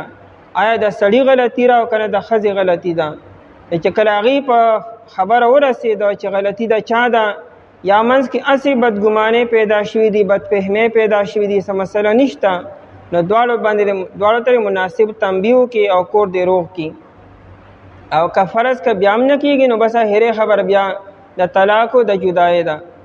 دلته آیت کې دا بیان دی چې د ښځې د طرف نه څه قصور او څه کوتاهي نشته، خو سړی چېرې هغه ښځې طرف ته توجه نه کړي او ټیم ول نه ورکړي، د حقوق نه پوره کړي، هغې له وخت نه ورکړي، هغې ته د بیبي په حیثیت باندې نه ګوري، او بیبي سره دا یره ده چې کېدی شي دا سړی ما جدا کړي او ما له طلاق راکړي.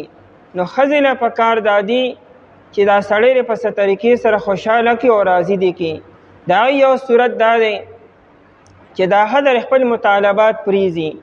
که مخکې دې څه مطالبات کول چې ماله به داسې قسمه جامې اخلي، داسې قسمه کور به رالالي، داسې قسمه خوراکونه ماله راکړي، نو دغه مطالبات دي بس پریزي او سړي ته وایي چې بس تا پړې او زما غاړه ده، چې ته څه راکړې به خورمه، چې ته څه روړې به اغوندمه، چې ته مې کوم ځای کې پاتې کړې هلته به اوسېږمه. زما اړو څه نه چاهت شته، نه مې مرضي شته، نه مې خواهشات شته او نه مې ستا نه څه ډیمانډ شته. بس چې ته څنګه وایې شان به وخت تا سره تېرومه، چې ته وایې ها نو زه به یم ها، چې ته وایې نه نو زه به یم نه، چې ته وایې ورځ ده زه به یم ورځ ده، او چې ته وایې شپه ده زه به یم شپه ده. زه به دا نه ګورم چې نه خلک څه وایي او بار څه دي، بس ستا په چاهت او ستا په منشا او ستا په مرضۍ به وخت تېرومه. نو سړي کې به خامخا څه نه څه سړیتوب به خامخا وي چې هغه وګوري چې یو ښځه دومره تابعدار او دومره فرمانبرداره شوه چې هغه زما خبرې ته خبره وایي او خپله خبره او خپل چاهت څه نه وي، نه به خامخا بیا دې توجه به م وکړي. ای به چېرې داسې نیک عمل او صالحه بیبي، تابعداره، فرمانبرداره، نیکه بیبي به کوم ځای میلو شي، د خامخا د سړي به طرف ته میلان پیدا شي. دارنګې دا ښځه بیا سړي ته ووایي چې ما تا سره کم مهر و، هغه مهر مې تا ته معاف کو، هغه ډستانه غواړم نه، یا مهر ما تا ته نیم معاف کو، یارې دا ووایي چې تا سره مزید هیلپ کول غواړم، کېدای شي ښځې سره پیسې شته، مال ورسره شته، ځمکه ده ورسره، او سړی تنګ دست او غریب دی.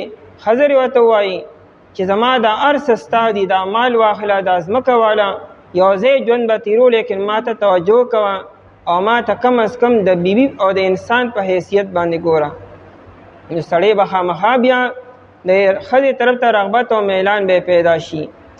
او بل خوا سړي ته حکم دارې چې ګوره دا ستا بیبي ده، په نکاح کې دې راغلې ده، دا څه کیل کود نه دی او نه مذاق دی او نه څه خوب دی، باقاعده څه ایجاب او قبول شوي دي.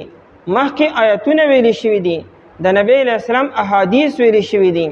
نکاح د الله حکم دی، د پیغمبر علیه السلام سنت عمل دی، د تمام انبیاء کرام علیهم السلام مشترکه سنت عمل دی. حدیث کې راځي، ابو داود شریف کې روایت دی چې 40 من سنن المرسلین، 4 خبرې چې دي دا صرف د نبی علیه السلام سنت نری، دا تمام انبیاء کرام علیهم السلام مشترکه سنت عمل دی. نو پای کې یو دا نکاح هم دی. هغه د آدم علیه السلام نواله تر نبی علیه السلام پورې څومره پیغمبران چې راغلي دي، صرف 2 انبیاء کرام ودونه نه دي کړي، نکاحونه نه دي کړي. نور ټول انبیاء کرام علیهم السلام هغه نکاحونه کړي دي. عیسی علیه السلام نه دی کړي، خو کیبه راضي به د قیامت نه مخکې او باقاعده نکاح به کی او 3 ماشومان به پیدا کیږي، 2 زامن او یو لورو. او یحیی علیه السلام نکاح د سره کړي نه دی. هغه غریب خو د نکاح عمر ته رسېدلی هم نه دی، د 21 کالو یا د 19 کالو چې غریب ذبح شو حلال کړی شو په جیل کې، نا غریب ته زندگی میلو نه شو وروستو. او نور چې څومره انبیاء کرام علیهم السلام راغلي دي ټولو نکاحونه باقاعده کړي دي. نو نکاح دا یو معمولی عمل نه دی، مو سپک ګڼه. ستاسو منځ کې نکاح شوی دی او دا بیبي ستا په نکاح کې راغلی ده، او ته کم از کم دی ته د انسان او د انسان نه بڑکر د بیبي او د زوجې په نظر او په حیثیت ورته وګوره، او دې حقوق پوره کا، دې له ټیم ورکوه، توجه ورکوه. د دې باره کې به ستا نه تپوس کېږي. نبی علیه السلام اخرنی نصیحت دام کړی دی چې د زنانو باره کې د الله نه ویریږئ. دا الله تعالی چې ستاسو ماتحت کړي دي، نو دا د الله په نوم باندې ستاسو لاندې راغلي دي او دا د الله تعالی امانت دی. او ردی باره کې به سبا قیامت کې ستاسو نه تپوس کېږي. دا نه چې بس تاسو وکړو نو بس هغه دې وکړو. ټیک ته دنیا کې تا سره اختیار دی، یو ورځ را روانه ده، ستا د پاسه یو با اختیار ذات شته چې احکم الحاکمین دی. هغه به ستا نه تپوس کړي ردی بیبي باره کې چې تا ردی حقوق څه پوره کړي دي، تاسو نه توجه څومره ټیم دې ته ورکړی دی، آیا د انسان په نظر دې ورته کتلی دي او که نه د نوکر او د وینځې په نظر دې ورته کتلو او د یو حیوان او د څاروي په نظر دې ورته کتل. آیا دا ستا د کور ملکه وه، انټیریر منسټره وه، او که نه دا ستا یو نوکره او ستا یو خادمه وه. دې باره کې به سبا قیامت کې باقاعده تپوس به کېږي. نو قرآن وی دې سره احسان وکړئ او د ظلم او د زیاتی نه ځان بچ کړئ، الله به د خپل بدلی درکړي. اصل کې مسائل الګ پیدا کیږي چې نکاح چې ستویل کیږي هغه موږ پوره کوونه. نکاح باقاعده یو سړی چې نکاح کې یو ځای دی باقاعده وګوري، خلک خودی ته ګوري، د یو زنانه رنگ روغن ته وګوري او د هغې مال او غریبۍ ته وګوري، خو د نورو خبرو خیال نه ساتي. شریعت مونږ ته وایي ته داسې ځای کې نکاح وکړې چې هغې کې دینداري وي، د هغې اخلاق ښه وي، اخلاق و معیار برابري. دا نه چې خامخا عالم او صالح دي وي، کم از کم اخلاق د هغې برابري، بد زبانه ني، بد چلنه ني، بے حیا نه وي، او کور ته کور وایي، مال ته مال وایي، د خاوند عزت ته عزت وایي، چې دا صفات پای کې موجود دي او تا سره مناسب هم وي، هم عمر وي، هم مزاج وي، هم موافق وي، ته باقاعده ووینه چې ستا په نظر باندې برابر د بیا نکاح کې راوله. مسائل الای پیدا کیږي چې کله زور او زبردستی وشي، کله الک او د پلار نه مجبور شي، کله د مور نه مجبور شي، کله د خاندان نه مجبور شي. دا د عزت مسله ده، اوسو دا د خاندان مسله ده او داغه د زندګۍ مسلې ته څوک نه ګوري.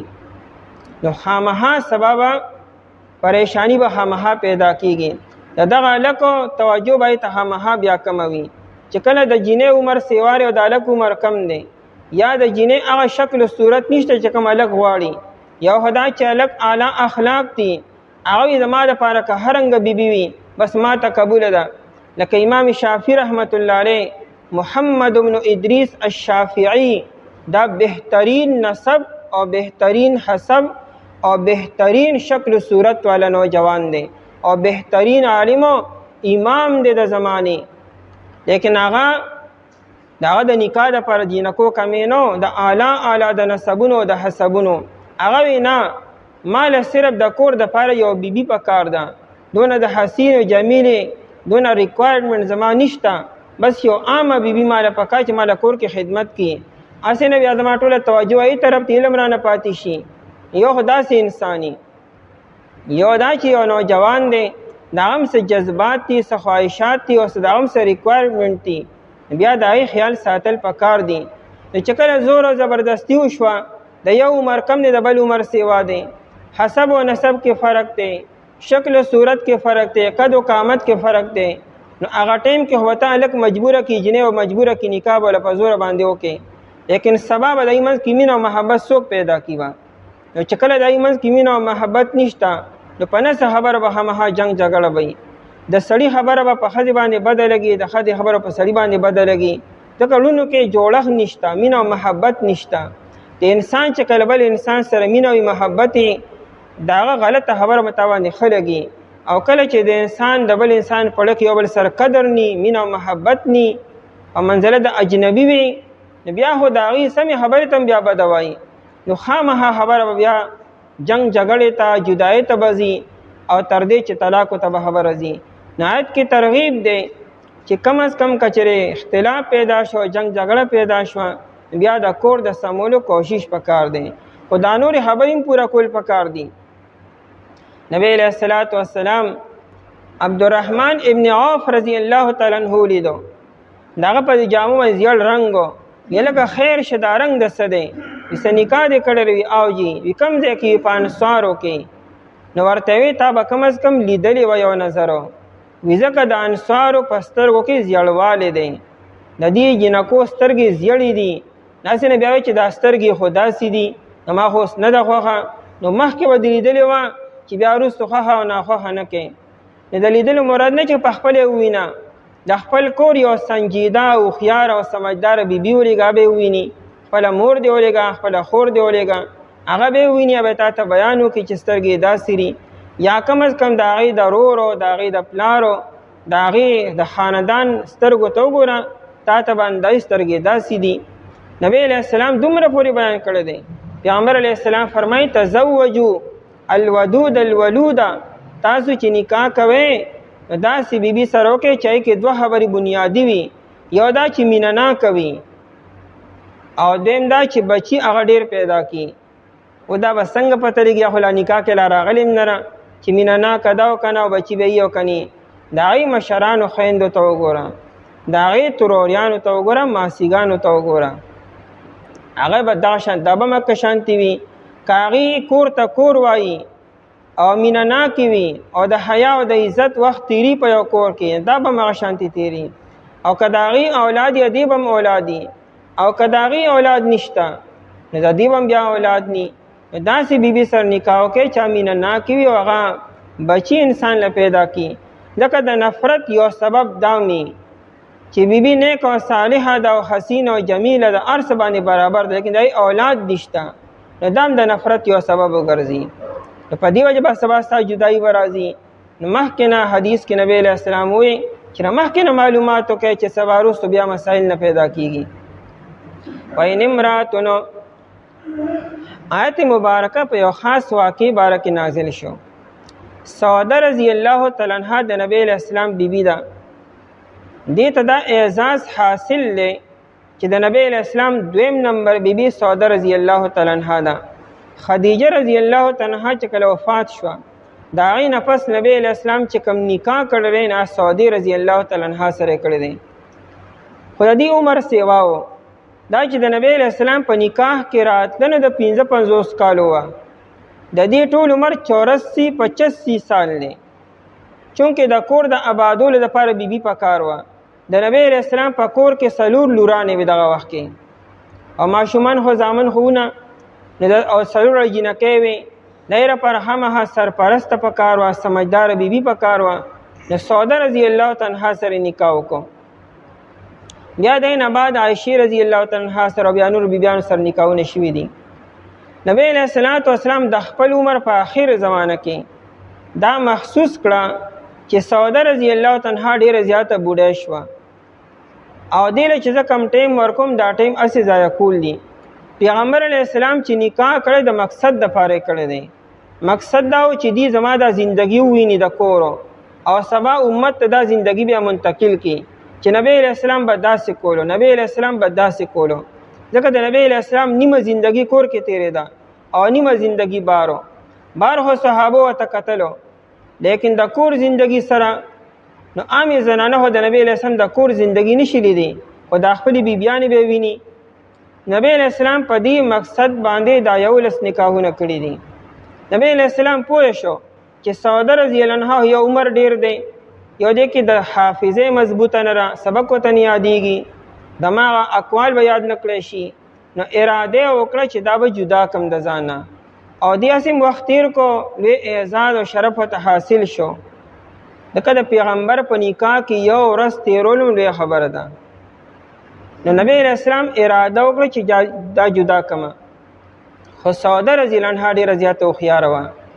چې پوه شوه چې د نبی علیہ السلام توجه زمانه بدله شوه، نو هغې فورا نبی علیہ السلام ته وایي چې جی زه ستاسو په نکاح کې اوسېدل غواړم او سبا قیامت کې ستاسو په نکاح کې پاسېدل غواړم چې د امهات المؤمنین دا لقب دا ما سره لګېدلی وي.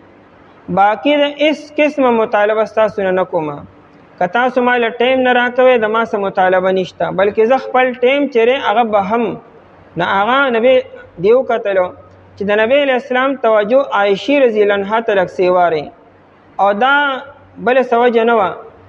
عایشه رضی الله عنها جینۍ وه، حافظه مضبوطه وه او دارنګې ټیلنټ پکې سیوا و، احظ پکې سیوا و. نبی علیہ السلام چې وفات کړه دی عمر 18 کاله او دومره ناشنا حافظه ردی وه چې هغه خبرې دی یادې کړي دي او امت ته منتقل کړي دي چې لوی مسلې امت ته راغلي دي او صحابو ته. نو اخرنۍ فیصله عایشې رضی الله عنها کړې ده. موقع دې وخت کې نشته، کني دومره مسائل دي چې اهم مسایلو صحابو کې به اختلاف راغی چې فیصله څه وکړو. ویراده فیصله په امیر امهات المؤمنین په عایشې رضی الله عنها وکړو. ای پسې پیغام ولېږو، هغې به ما سره دا واقع شوی وه، نبی علیہ السلام داسې کړي وو، بس په یو فیصله وشوه. بل دې ته عمر الله تعالی ډېر ورکړو. دا د نبی علیہ السلام د وفات نه 47 سال بعد وفات شوی ده. سن 57 هجری کې دا وفات شوی ده. نو عمر یې ډېر دی، په سوونو په زرګونو شاګردان دي، د خپل ځان په شا شاګردان جوړ کړي. امام طاووس رحمه الله، امام کیسان او حمام او سمره سعید بن المسیب کم لوی محدثین دا د عایشې رضی الله عنها شاګردان دي. دومره شاګردان پیدا کړي دي چې څه حد نشته دی. دا ټولې خبرې نبی علیہ السلام ته مه هېڅوئ، هغې ته توجه هم سیوا وه چې دا د ما دا سبق یاد کړي امت ته منتقل کړي. نو سوده رضی الله عنها نبی علیہ السلام ته وایي چې جي دا خپل نمبر چې دی هغه د عایشې رضی الله عنها ته هیبه کوم او به هم یې وته، زما نمبر بس ختم دی. ځکه د نبی علیہ السلام دا عادت و چې د مازدیګر او د ماښام منځ کې دا ټایم به هرې بیبي له ورکو، 10 منټه بعد د هرې بیبي کور ته ولاړو، خیر خبر به واغستو، څه ضروریات به پور کړو. باقي د ماښام نه تر سبا مازدیګره پورې ټایم د یو بیبي به و. د ورځې خو به نبی علیہ السلام بارو په د شپې چې کوم یو بیبي له ورکړی و په نمبر باندې. نو سعودي رضی الله عنها خپل نمبر چې دی هغه عایشې رضی الله عنها ته وبخو. نبی علیہ السلام بیا هغه جدا نه کړه. دا یو واقعه مخې ته راغلې وه. دارنګې یو صحابي دی رافع بن خدیج رضی الله عنه، د یو بیبي سره نکاح وکړو، خویله رضی الله تعالی عنها سره، خو د هغې عمر سیوا و او د خو هنشه په توله باندې برابر نه وه. نو ده اراده وکړه چې دې له طلاق ورکړمه. دا بیبي پوه شوه چې دا سړی ما جدا کیږي خو هنیمه، نه په خپله دته ووایي رافع بن خدیج رضی الله عنه ته چې د طلاقو دا نوم راباندې کم از کم مږده، بس تا سره ستا په نکاح کې وخت تېرول غواړمه. هوښیاره او سمجداره بیبي هغه ده چې دا د طلاقو نوم هم وانلي، چې دا په خپله کم از کم مطالبه ونه کړي چې خیر دی په دې کور کې به زندګي تېروم، خو چې طلاقو دا نوم راباندې ونه لګي. دا خو ډېر د مجبورۍ په حالت کې بیا پکار دی، ورنه عام حالاتو کې دا کم از کم نری پکارو. نو دی ورته وایي چې کم از کم ما جدا کومه، چې ته څه وایې به کومه، د ما مطالبات نشته، هېڅ هم نه غواړم ستانه. بیا دی دا شان روغه وکړه، خپلو کې اوسېدلو الله تعالی آیت مبارک نازل کو وین امرأتن او یو خزا خافت یریږي من بالها د خپل هاوند د خپل هاوند یره کی یره مخصوصی او خيار او سمجدار بیبي چې دا هغه د خپل هاوند په حرکات باندې پويږي دانه چا په خله باندې وایي بعد خو ساده ګل نه چې کوم خيار او سمجدار وي نو هغه بیا د خپل هاوند په حرکات او سکنات باندې پويږي چې رسړي ارادي بدلی دي دانه چا په خله باندې سو یو غوسو کې او کنزلیو کې نو ان امراتن خافت یو خزه چې دا یریږي یعنی یره مخصوصی من بالها د خپل هاوند نو د سیره نشوز دو معنی راځي یو معنی ظلم او زیاتی کولو او بل معنی نافرمانی کولو کله چې نشوز د خزې د پر راشي نو معنی نافرمانی شي او کله چې د نشوز د سړی د پر راشي نو معنی ظلم او زیاتی شي دلته کې د سړی د پاره یو خزه د خپل هاوند مخصوصی چې دی ما سره ظلم او زیاتی کی ادما حقوق نه پورا کی مال ټیم نه راکی زمانه لری اوسېږي په بانو بارزي او کور ته ناراضي دا نشوز دی او اعراضن یا د مخ اړولو اعراض دار چې توجه نه کی کور ته راضي سودا سلب خروړي لیکن توجه نه راکی ماتا زما د خبرې جواب مال نه راکی او کراکی پړه ماتي باندې راکی هر ټیم تندې تریو کړي دي خنده په خله کې نشتا مخ یې چې کوم روحاني هر ټیم کې او بل څه خبره شتیم نه یو خدای چې په انسان باندې پریشانی خزان له خبري لیکن عام حالاتو کې د سړی رویه بدل شوې ده او دا به څنګه مخصوصي چې شورو کې خپل خصمو خپل بکور ته سم تراتو اخر څه چلو شو چې رویه بدل کړي ده ایو جنیوا لوی شاعرم د ډېر لوی مشهور په عربو کې هغه یو سړی ته واده شي او هغه بیا وفات شو دا کشرور ته واده شو هغه مشرور چې هغه ډېر زیات هنس مزاج او خاندل بیا ټیم کې او روحانه تندیوالو او دا دیم خو هر ټیم په کم په یو هر ټیم په 12 نیم باندې بریته نه بوینې سسیدې با تندې به تریو کړو دیوړه د دیجینه وی بی اخو مکاشرتن وضحکن فحیاک الاله فکیف انت بیا غرور خو به چې کور تراغ نه په دروازه کې په ډکه خله خندا به کوله دا پتا لا څه چل شي تر کم زینه پیدای تا خو نه چته خندا وکړه نه د غاهونه ښکار کړو خو هر ټیم بس خوري مونږ نو ته هم دا غرور نه تا کې دا خبره ودی نشته اوس یو خزره هغه د خپل خاوند رویه مخصوصي چېرې توجه نشته بې التفاتی کې ماته نو دې له څه پکار دي فلا جناح علیهما داردانه کی چې دانگ تلاس کی او مل خبر کی دا سمجدار بیبیدار چې دا سی طریقه اختیار کی چې سړی پلاس کې والی مطالبات پریزی او د سړی مزاج معلوم کی چې سړی مزاج څه دی هغه څه د مزاج مطابق خبرې وکي فلا جناح علیهما هغه بیبیان دی وخت کم دی یو زمانه داسې و چې سړی به سهار د کور ووته بیبي او په مصلی باندې ودرې 2 رکعاته نفل به وکړو بیا به دعا کوله چې یا الله دا خو د کور یو سړی دی موږ کور کې شاته بلا خلک یو ټولې ذمہ داری د په وګو باندې او بار بلا مسری خدای ته مہرنا کې په قدم قدم مدد او نصرت کې حفاظت وکي او په خیر او عافیت واپس کور ته راولي او رزق ول فراحه کې دا دعاګانې او بیبيانو کولی او الهغه په کلار او په سکون شو چې سړی به کور ته راغی او راتلو سره دا تپوی مې کم ځای ګرځې دي د کور غم د سنیشته وړو غم دا خبرې به نه وي فورا الله تاسو په خیر سره لړمې په سکون سره په کلار شو او کې بناستو هغه سر به بوج او ته واغستو هغه له به اوبه ورکړي هغه له پاټیم سره مطابق او کعبه چیرې ما هو د غیر شو خیر دې بیا به وروړي کنه دا څه خبره مونږ چې تلی خو نه بیا به وروړي کنه دا سی بیبیان یو زمانه کې د کورونه آبادو جنتونه وو اوس نه خزه په خزه ده او نه سړی دی او بس لګیار یو کار دی روان دی دنیا کې ځکه هو اختلافات یو ځکه روزانه کور کې چې کوم نه تنور ګرمي فلا جناح علیهما نشته د سګنا په دې دواړو باندې ګناه یاد کو مطلب که سړی یا خزه یو بل ته حقوق حواله کین دا رشوت نه دی که ښځه وي چې مهر ما تا ته معاف کو، حالانکه مقصد دا چې دې توجه ماته دا رشوت نشو سړي دپاره اغستی شي. که ښځه وي چې مال هیڅ نفقه مه راکوه، خرچه مال مه راکوه، پاکټ مني مال مه راکوه، نو دا څه رشوت نه دی، د سړي دپاره دا اغوستل صحیح دي. ان یصلحا دا چې دواړه صلح وکړي بینهما په خپل منځ کې. قرآن کریم بینهما ووایي، هوښیار ښځه او خاوند هغه دی چې خپل مسلې په خپله حل کړي.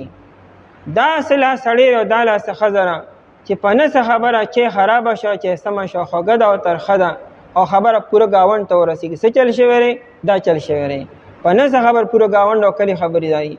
قرآن بینهما خپل منځ کې دا هوښیار او سمجدار میاں بیوی دي چې بل څوک خبر نشي. دا کمکله ښځه ده چې نه څه خبره مور ته، نه څه خبره خور ته، او سړی هم دا کمکه چې نه څه خبره بار وباسي. خپلو منځ کې خپل معاملات حل کړي. قرآن بینهما خپل منځ کې صلحا یو قسم صلح دي وکړي، نو قرآن به دواړه په خپل یو بل باندې ښه پوهېږي چې موږ له څنګه صلح پکار ده، هغه شان دي وکړي، دې کې څه ګناه نشته. والصلح خیر او صلح کول ډېر بهتر دی. دا دی چې صلح کې دا ډېر ښه کار دی. دا رینه وي سړی چې زمام څه عزت دی، زمام څه مقام دی، زه به څنګه ځان ښکته کومه. ښځه دې هم دا نه وي چې زمام څه عزت او څه مقام دی، زه هم داسې اوبو نیم راوړی، زمام څوک شته. پرېږدی دا خبرې چې کله تاسو دواړه د یو بل لباس شوئ، چې قرآن وی هن لباس لکم وانتم لباس لهن، بیا د دې څه عزت او څه مقام پاتې شو. بیا خو د یو بل لباس یې تاسو به د یو بل نه ځان ګټئ به. دام لا سړی چې د ښځې نه ځان ګټي، دام لا ښځه چې سړي نه ځان وګټي، دام لا زوی چې د پلار نه ځان ګټي، ما ترې نه ځان وګټو هم یې ښکته کو. دې منځ کې ګټل نه کېږي، دې منځ کې بس خبره رغول پکار دي. دلته کې عزتونه مه ګوره، بېعزتۍ مه ګوره، دې کې به ته څه عزت او څه بېعزتي وګورې.